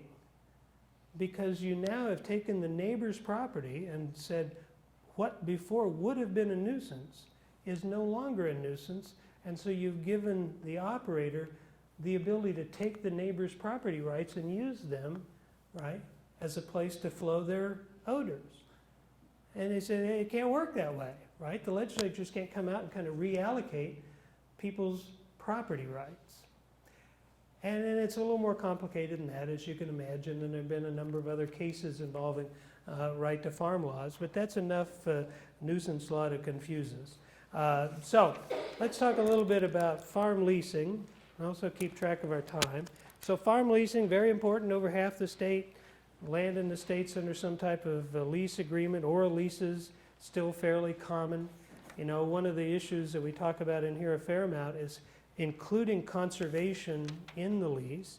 And on page 34 you have lots of leases, if they're written, are using the Iowa Bar Association standard lease then that people kind of modify. And these provisions you find at the top of the page there, those are the provisions from that bar form lease that kind of relate to husbandry and care of the soil and crops. But there have been cases in which people, right, have had much more specific lease provisions. Quaid versus Heidersheet's a good one. It involved a 3-year lease, very specific provisions as to how the landlord wanted the tenant to take care of the property. They got into it in the first summer. Boom, they agreed, okay, we're terminating the lease for the next 2 years, right? Get released from the next 2 years. And then the landlord sued the tenant for the damages he'd done the 1 year he was there, right? And the case involved, you know, putting on too much atrazine, plowing up and down the hillside, cutting the alfalfa too late, right? And the court held in a number of different situations that kind of totaled up the damages that the tenant had to pay the landlord.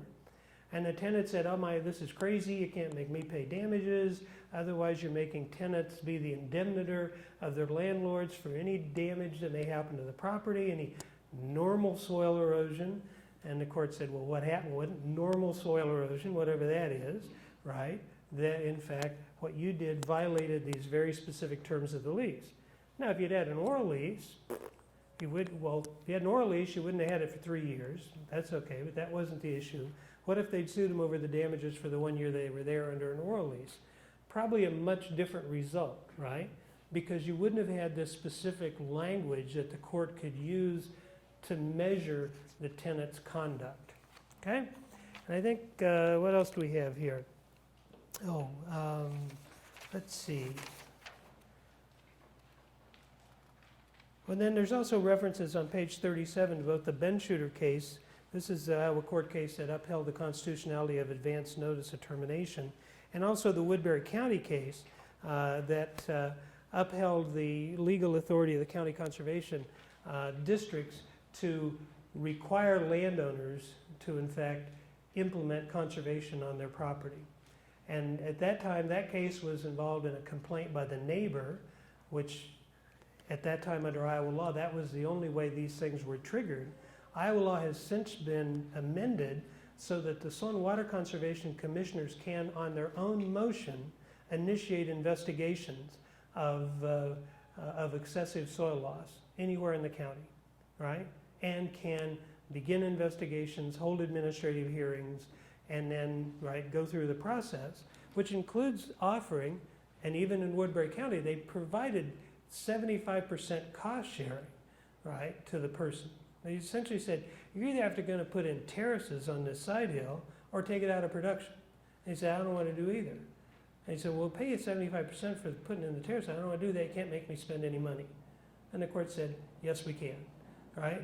The state can make you spend money for conservation on your own property after having given you all these types of opportunities to do it yourself, right? So that's the Woodbury County case. Farm management agreements, you know, we won't talk about those very much. Those have become more important as you have more land under absentee ownership. The key there is understanding the agreement, understanding the relationship. Typically, the farm manager is made the agent of the owner, given broad authority to do things, including signing up for farm program payments, other types of financial decisions. One of the key questions, if you're involved in one of these, is knowing what you're paying for, right? Is it a percent of the gross? Is it a per acre fee, right? And also how long they run and how they can be terminated. Those are the type of issues that you'll find in the language of farm management agreement. Then on page 42, and Laura mentioned the issue about women landowners, and the NRCS wanted us very much to include a provision that talked about women landowners. And, you know, there isn't any way to get around the fact that agriculture has a fairly patriarchal dimension to it, right? Dad made the decisions, my mom was the farm wife.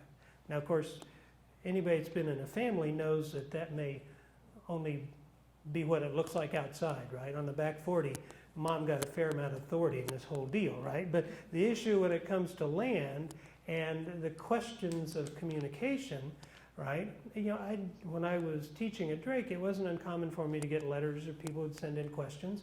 And a typical question might be, well, my sister and I have inherited, you know, the farm from my mom and dad, and we have concerns about how their tenants farming it. Do you think it's fair that we talk to them about conservation, right? And of course, my reaction is, well, of course you have the right to tell. You're the owners of the property, right?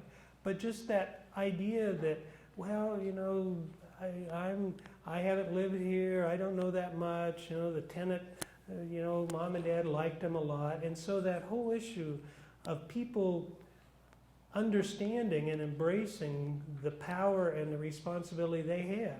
It's your property. At the end of the day, right, if you don't like what the tenant's doing, using tenants as example, you can change tenants, right? And, you know, the idea that people may disrespect you or not communicate with you, right, or look over you and instead talk to your husband or someone else, you know, that, you know, every woman in the audience has had that experience, right?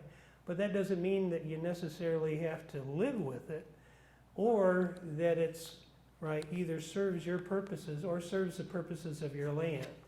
And so, you know, respect is a key part of this, and turning your vision for how you want your property farmed and used and handed down, you know, that's part of the responsibility that goes with being a landowner.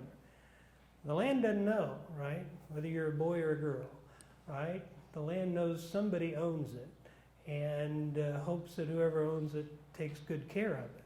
And women, right, are the dominant landowners in some parts of our state, and it's important that I think we recognize and respect that and create educational materials, including, right, what comes out of the agencies that in fact acknowledges that. So, with that, let's turn on. Iowa Soil Conservation Law, right, we already talked quite a bit about this. And I can tell you from personal experience, I taught this statute for 30-some years, and then once I actually became a Soil and Water Conservation District Commissioner, I found out not necessarily how wrong I had it, but how ephemeral isn't the right word, though NRCS loves to talk about ephemeral gullies. But, you know, the Soil and Water Conservation Districts have this amazingly powerful statute. We have no money, no staff in most situations. Certainly in our county, that's a situation. And it's not clear we could get anybody to turn on the lights if we wanted to, if we didn't do it ourselves, right? I mean, the NRCS employees are NRCS employees, and while we have a partnership with them, they aren't responsible to us, right, in the sense that they're administering their programs, the CSP, and, right? The IDOLS employees, who may well be, right, stationed in your county, aren't your employees, right? They're IDOLS employees. And we've had our, quote, IDOLS office person tell the commission there were things that she wouldn't do for us, like make copies of a survey that we wanted to, in fact, you know, hand out to landowners in the county. And so it's a real, I have to say that it can be a frustrating relationship. doesn't necessarily need to be. And the great irony is there's an incredible amount of variation. When you go to Howard County in northeast Iowa, and there are 10 full-time staff people in that county office. They're walking every mile of every creek in that county every year, right? I think they had the highest number of CSP contracts put in by county in the nation last year, right? So an amazingly kind of active soil and water conservation district. People have been there a long time, well loved and respected by the landowners. Or you come to our district, for example, and I'll use us as an example because I can. You know, we lost somebody to retirement, we lost somebody to death, we lost somebody being detailed into another office. So at the end of the day, for a year or two, we had a half-time person working out of our office. And so when we turned in our fiscal report for 2020, we turned back 97% of the state cost-sharing money to IDOLs. Well, we didn't have anybody to actually go out and try to sign anybody up for anything, right? And this is a county that has 200,000 acres of row crop, right? Dallas County, it's about 50th in the state, right, when you look at corn acreage. So one of our challenges, I think, as commissioners, maybe even as state citizens going forward, is there needs to be greater uniformity and greater use of the soil and water conservation districts. I mean, we were created under the Model Act of the late 1930s and created in state law in the 1940s. This is a locally elected legal authority, right? It doesn't answer to IDOLs. It doesn't answer to the NRCS, right? It has its own legal authority and autonomy. If you could find anybody else who thinks that. So anyway, with that, you Soil and Water Conservation District Commissioners, great job, I think. Let's see where we are time-wise. So let's look at just a couple of things we have here, and then I'm going to answer some questions. So water quality, we talked a little bit about the nutrient reduction strategy. Not a fan. Page 53, is that 53? 52, wildlife, right? Lots of things that you can do as landowners to promote wildlife. On page 55, 10 things to know about soil health. You know, here was one of those terms that 10 years ago you probably couldn't find anybody talking about soil health, right? We dealt with soil erosion primarily from a quantitative standpoint. How many tons an acre were we losing, right? How much silt are we losing? But in terms of the actual quality of the soil, but every one of you knows that not every one of your farm fields is the same, and there's lots that you can do that affects its tilth and its microbial health and its water holding capacity, right? One of Iowa's water issues is the fact that we've reduced the carbon content so much that water is sheeting off, right? Relatively small rains are sheeting off. It's not absorbing into it. You can increase the water holding capacity of your soil, right? You can reduce erosion and you can make your land more resilient for the dry weather that comes in the spring. You know, Google and look at the type of things that a farmer named Wayne Friedrichs has done on his farm, right? Wayne's a leader with the Iowa Soybean Association. So coming to understand soil health, and the NRCS is all over soil health, right? They've got programs looking at promoting soil health. They have some publications they put out about it. And you know, thinking about soil health is a way for us to really broaden our appreciation for how we deal with the land and the soil, but it also helps deal with fertility, it helps deal with erosion, helps deal with water management, helps deal with water quality, right? And probably also has a climate-related bonus to it. So you're going to hear a lot more about soil health. So the sooner you get there, the sooner you start thinking about your soil health, better off you are, right? 10 things to understand about conservation easements. This is one of the last subjects I may talk about at some length, but I already mentioned it earlier. You know, the conservation easements, the idea of separating off some of the use rights on the property to try to preserve some type of activity, right? I mean, I could have maintained my ownership over Hamilton Prairie and given a conservation easement to the county to create a prairie, but instead I gave them full fee title to it. But a conservation easement, right, if I wanted to maintain ownership For example, I could have maintained ownership under a life estate, let's say, right? And given them, right, a conservation easement, maintained a life estate, they could have been establishing the prairie, and then when I spark out, title could have passed to them as the remainders, right? Now the conservation easement would have been merged, with the underlying fee. But conservation easements have a great deal of potential. The foundation that I'm involved with, I'm Natural Heritage Foundation, we have conservation easements on several hundred properties around the state, all of which entered into voluntarily with landowners, right? These are landowners coming to us saying, I've got some conservation goals that I'd like to see made permanent on my property. How can you work with me to do it? In some situations, there may be tax benefits that come from it, right? You're making a charitable contribution of a conservation interest in property, subject to a federal tax deduction, a possible state tax credit, right, of making a gift of a property interest to the state. A month or so ago, we had the Gift to Iowa Day at the state capitol, in which 30-some landowners that had made gifts of interest in property to the state were recognized. And so, right, that's a component of conservation easements as well. Very, right, flexible, manageable issue. You see on page 60 a number of the type of questions that you want to make sure you answer. Will the public have access? Well, not unless you want to give the public access, right? Typically that wouldn't be part of an easement. Could be. The state of Iowa is involved in acquiring conservation easements on people's property, right? I'm on the board of the Seed Savers Exchange in Northeast Iowa, and we sold to the DNR a fishing easement, right? And so the public has an easement over several miles of the trout streams that run through our property. Didn't hurt us a bit. In fact, we got some money from the state. They were open for trout fishing anyway, but now they're open to the public, right? Signed and regulated, and there's a parking lot.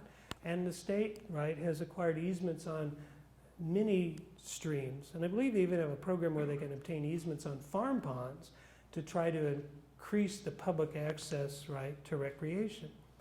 One of the projects that one of my big dreams is, we don't have the Appalachian Trail in Iowa, but why don't we have a 200-mile-long Los Hill Trail, right, that runs from Waubonsee State Park up to Stone State Park in Sioux City? Can you imagine a linear hiking trail that goes along the ridges of those Los Hills? And if you've ever driven that river valley, or maybe you visited those parks, that wouldn't be impossible. The state has a number of those pieces of property, Los Hills Forests, right, Hitchcock and Pottawatomie County, Sylvan Runkle, right, Prairie Preserve. And so conservation easements would give you a way to string together and create that type of public amenity, a linear trail on private property, but in a defined corridor. It wouldn't necessarily have to be more than 20 feet wide. And so the point there is the public doesn't have to own property to necessarily have potential public benefits off of it, right? Instead, you can have a blending of private property and public type interests. And conservation easements are one of the tools that would allow you to do that. Well, let's finish up here before, and then ask a few questions or answer a few questions. We've got some issues there on grasslands. I have a section on watershed projects. Our Huck 12 watersheds are one of the most powerful tools I think that we could use in our state. And we've got about 1,600 of them. They average about 20,000 acres. And if I asked you to pull out a map and draw me a picture of the Huck 12 watershed that you live in, most of you would say, huh? Right? I mean, we could all draw our township or our school district, right, or our county, but we don't necessarily think about our watersheds, right? But our watersheds, right, are what really connect us from a physical standpoint. Laura has a question. Maybe. We're in one right here. We're in one everywhere. We're in like an organized one. We're Sure. in the Indian Creek Watershed Management Authority. There you go.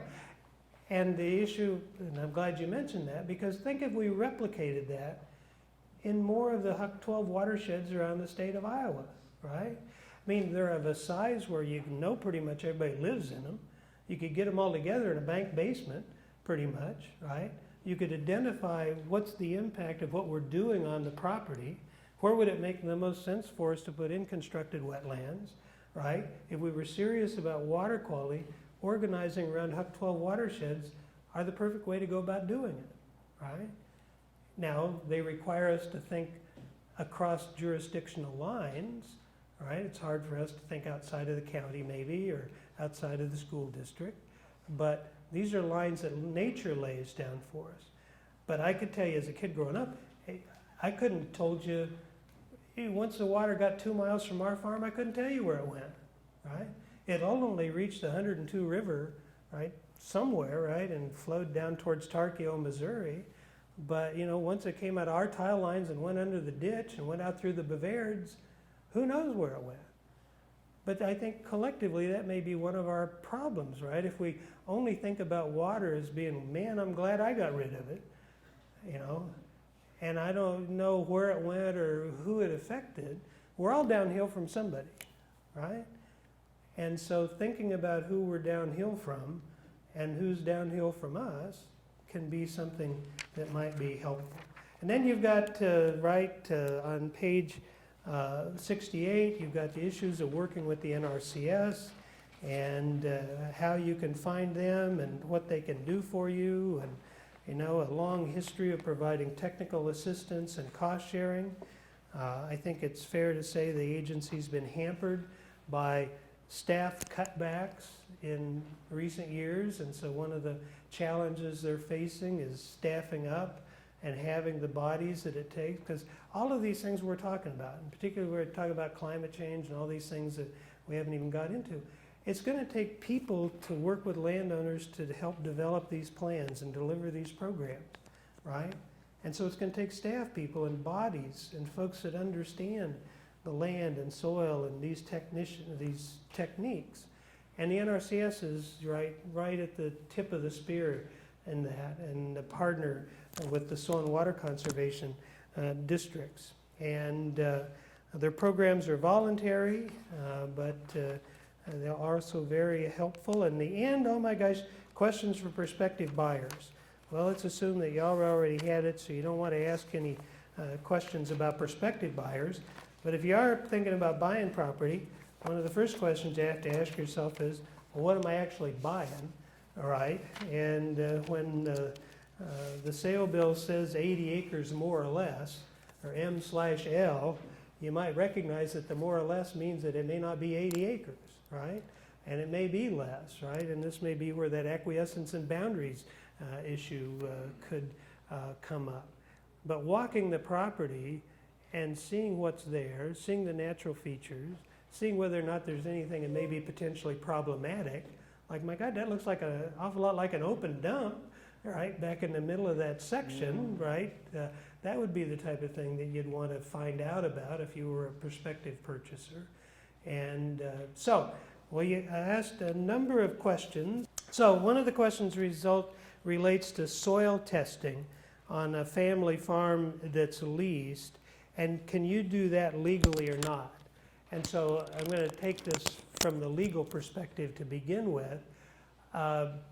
You as the owner coming onto the property and soil testing it during the period while the tenant was in possession would probably in fact violate the tenant's right of possession, right? Because you don't have the right just to kind of show up and do anything you want to on the property, even though you may own it. Now, on the other hand, I can't imagine why a tenant would be opposed to soil testing, right? Particularly if you were footing the bill, or if they were somehow going to benefit from it or have access to the answers, right? And so this is clearly one of those things to communicate about. My gosh, you know, I'm sure most of you are going to talk sometime today, right, to somebody. And so why not talk to your tenant, right? Have a conversation about these issues. Surveys and conversations would indicate that a relatively small number of tenants talk to their, landlords, talk to their tenants about conservation. And conversely, not a whole lot of tenants necessarily bring it up, right? It's kind of, and maybe we assume everybody's doing a great job. Maybe there are reasons why we don't want to bring it up. Maybe you're landowners like the inheriting sisters I mentioned, you're not sure whether you should bring it up, but why not, right? I mean, well, why be silent about it? Why not have a conversation about it? And in fact, I think that you can probably find, and you probably have them in your neighborhood, maybe you've encouraged them, but there are tenants, I think, that there's certainly competition for land, I think, as you recognize, right? The land market's hot. There's competition for rented land. And being a good conservation farmer and showing how, in fact, you plan on taking care of a piece of property can be an important part of a conversation. And certainly an important part of a conversation if a landlord was trying to decide whether or not to change tenancy or maintain a tenant or share the costs of a conservation practice, right? I mean, it's too easy for us, and maybe with reason, but it's too easy for us to say, oh my gosh, all these tenancies are one-year agreements. Landlords don't want to pay any money to put in long-term conservation practices on their property. Tenants aren't going to put any long-term conservation practices on their property if they only have it for 1 year, so we don't do it. Well, okay, if you want to stop the conversation at that point, fine, but how might the answer be different if you had the conversation about it? You know, I'd put in these practices, or I'd help you put in these practices, but I need a longer-term lease, right? And in fact, it benefits you by having these practices. Or conversations, all streets run both ways. The landlord would talk to the tenant about that, right? It isn't going to happen if we don't talk about it, and it doesn't happen by magic, right? And you can't assume that it's happening. Maybe it is. Maybe there's a lot of, and in this, I'm not meaning to, impugn anybody's farming practices, right, or imply that somehow people aren't taking care of the land. The question is, could we do more for it if we more intentionally communicated about it? And there I think the answer is probably yes. Well, this is a question that deals with the interaction between Iowa's fence-in and fence-out laws and the balance with livestock liability. And these are separate issues, but they're first cousins by marriage, right? Fences and fencing duty is a function of fence law. Parts of the duties are a function of the role of fences in protecting your property from livestock or controlling your livestock, okay? But the liability for livestock that somehow gets loose or that causes damage, can also stand on its own bottom, right? In the sense of, were you negligent? Was there an excuse? Did you take reasonable efforts to control them? And and this is one of those issues. Law doesn't change quickly, particularly property law, right? There's a real stability to it. And if you think about how much the countryside has changed and how less common it is to see livestock, right? When I was a kid growing up, we had hogs on 60,000 farms in the state, and we have them on probably less than 5,000 farms now. And we had stock cattle on almost everybody's farm, right? That's how you took care that's why you had pasture, it's how you took care of your corn stalks after harvest. And now you have to, in some places, search to find a cow, right? And so if we don't have livestock as being as prevalent, then one of the questions is, are those legal relationships that were a function of the prevalence of livestock, should those somehow potentially change? Okay, interesting question. But you think about road fences. There are probably places in this county you can drive for miles and not find a road fence, right? Well, one of the reasons we had road fences were the neighbors moved their cattle, right? I mean, my God, the neighbor would move their cattle from one pasture 4 miles away, and they'd be coming down the road, and you'd be out the driveway, trying to keep them from coming in the yard. And I'm not sure how people would move cattle nowadays, right? Maybe you just shotgun start and you collect them at the other end, right? And you gather them up or whatever, because they could go about anywhere they wanted to in most places.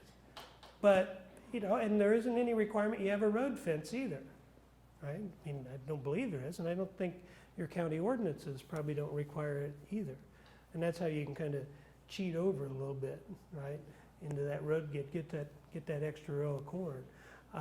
So that's the interplay, right?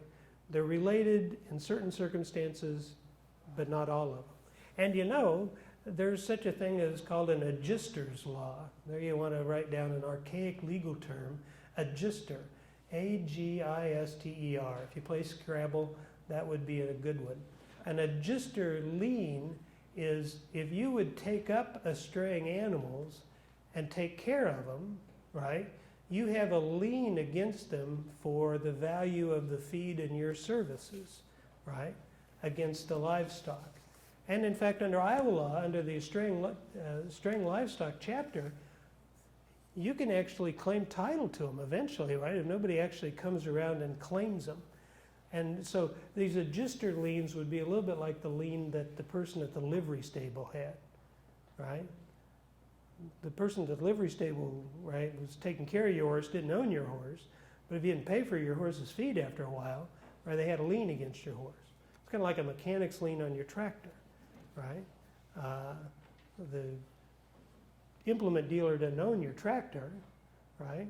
And if they went bankrupt and the bank came in and said, we want to take all your inventory, they couldn't take your tractor, right? Because the legal relationship you have with them on your tractor is called a bailment, right? It's in their possession, but it's legally yours. But that's different than whether they have a lien for the value that they provided to you for that period. That's why the dry cleaners can keep your shirts after a while too. You know, I'm not sure I know the answer to this one, and it's an issue that could come up. It's what happens if you have a piece of property and the neighboring piece of property gets developed. And so now, rather than having one landowner, you've got 20 landowners, right, who each own a piece of the fence.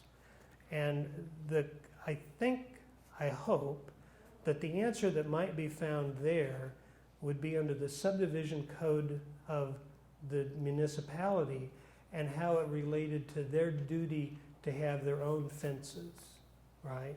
As opposed to it being a question of this kind of metastasizing fence law duty that you had.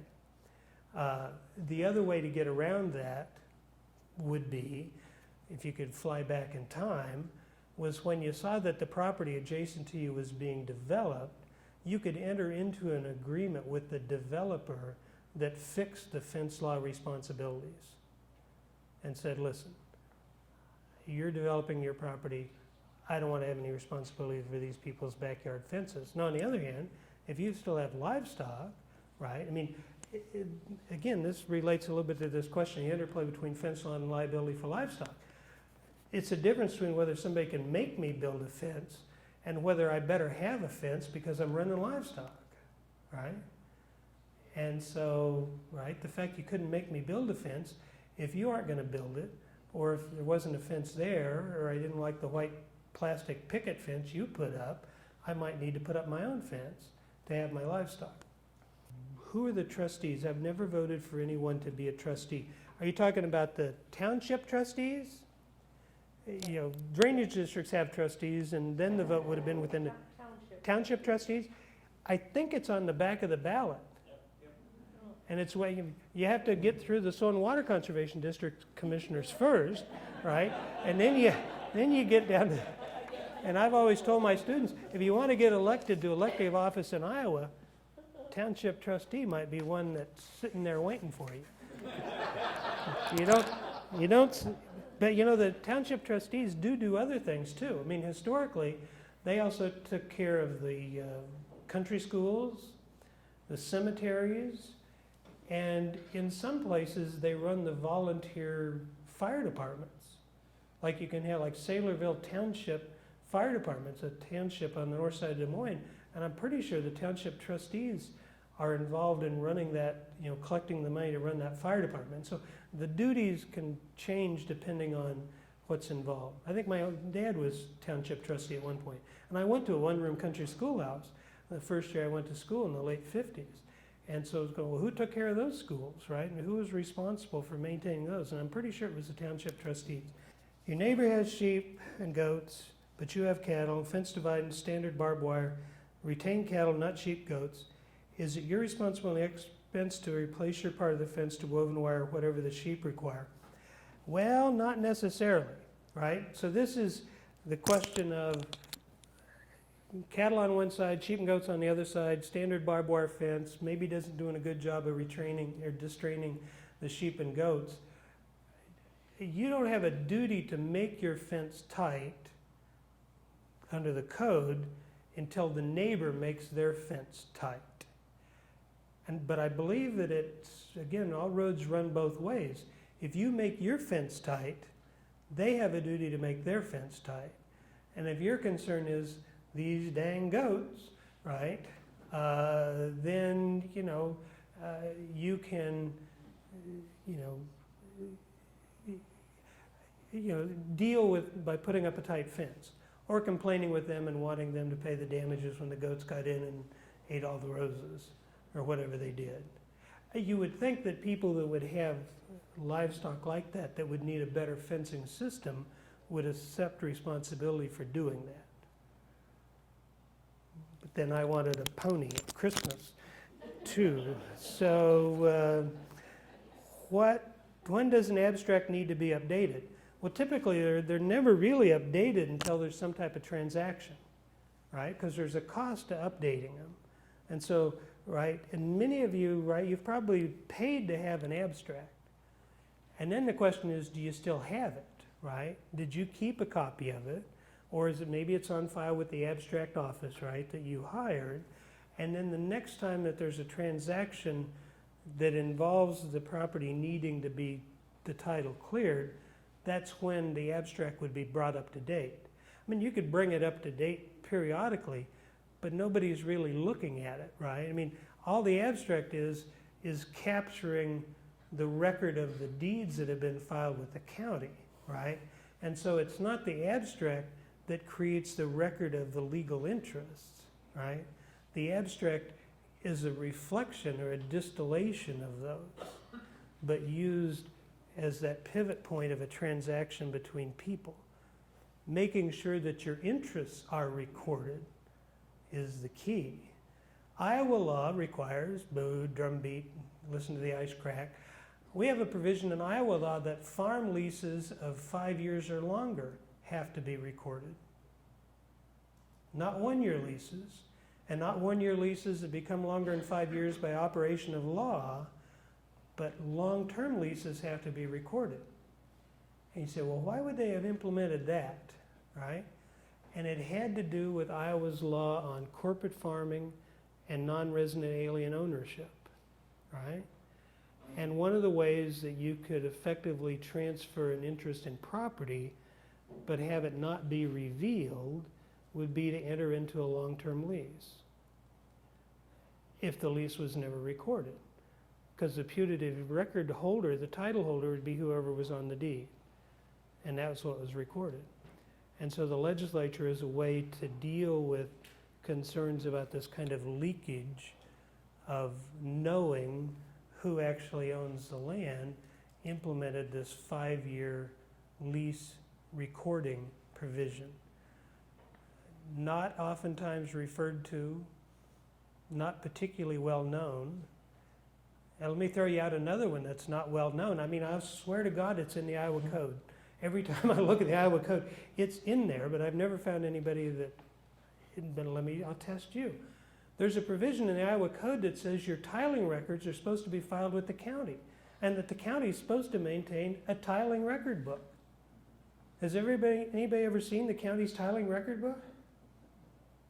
I asked them this in Adams County, and they looked at me like I was a nut. I said, well, I'm looking at the Iowa Code provision that says this is supposed to happen. So anyway, there, I'll leave you puzzling that one. So we've got a couple of minutes left, 2 minutes. Let me ask a last question.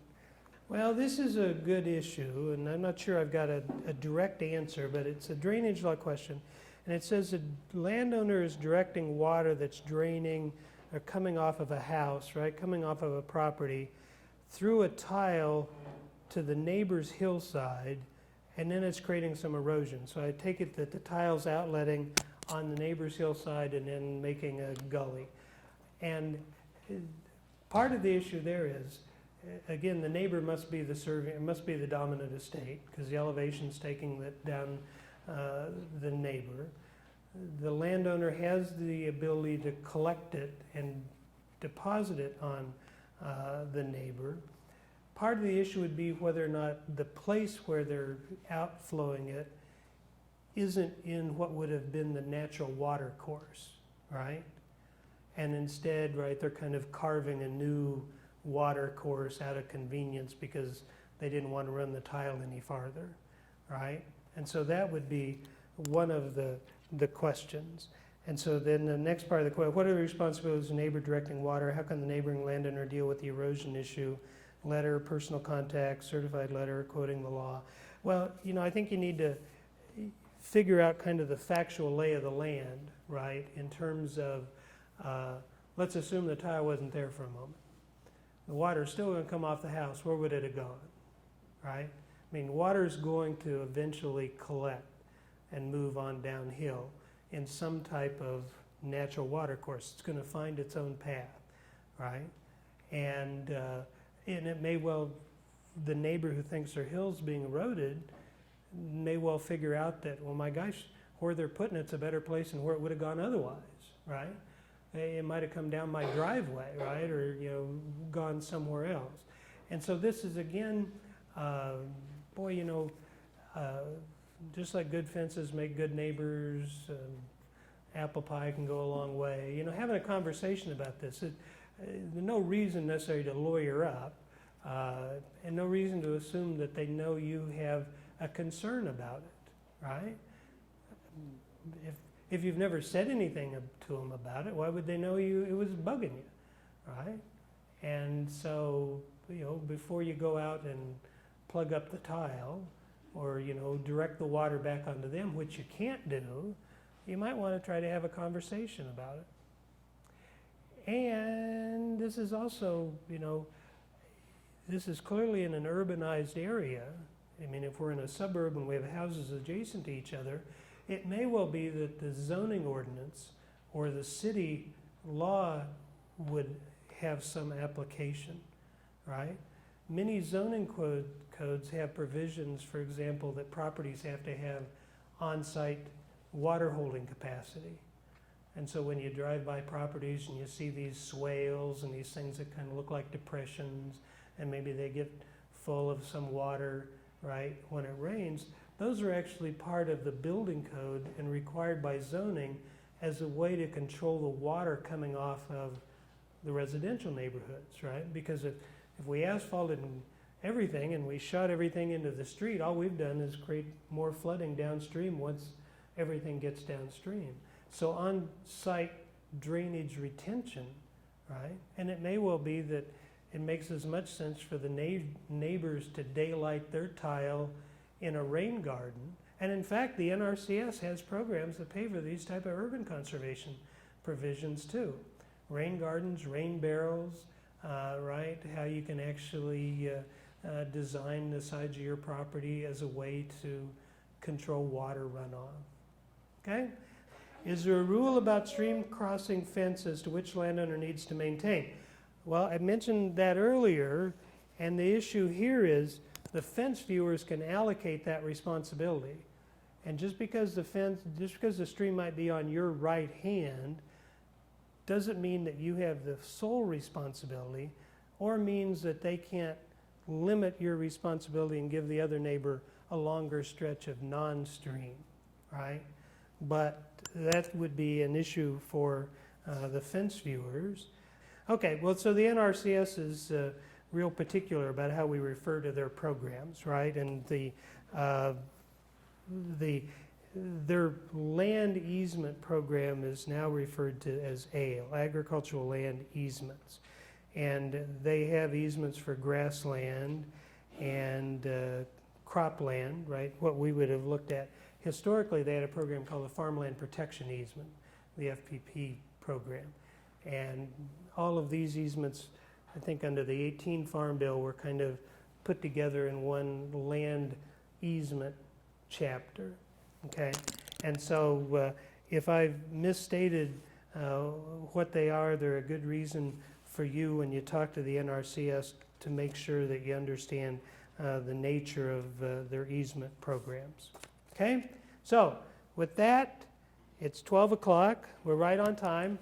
Anybody who's interested, I don't want to say I'm going to stay around and answer questions, but anybody's interested in help me put all these tables back together that I had to drag out this morning. But I also have some copies of my book, The Land Remains, which if anybody's interested, I'd sign and sell you a copy of that. Otherwise, thank you a lot. You're going to get some type of SurveyMonkey thing from us in the next few weeks. Ask you about whether you gained anything, and be honest, be truthful, don't hurt my feelings. But otherwise, I appreciate it, and good luck, and stay healthy.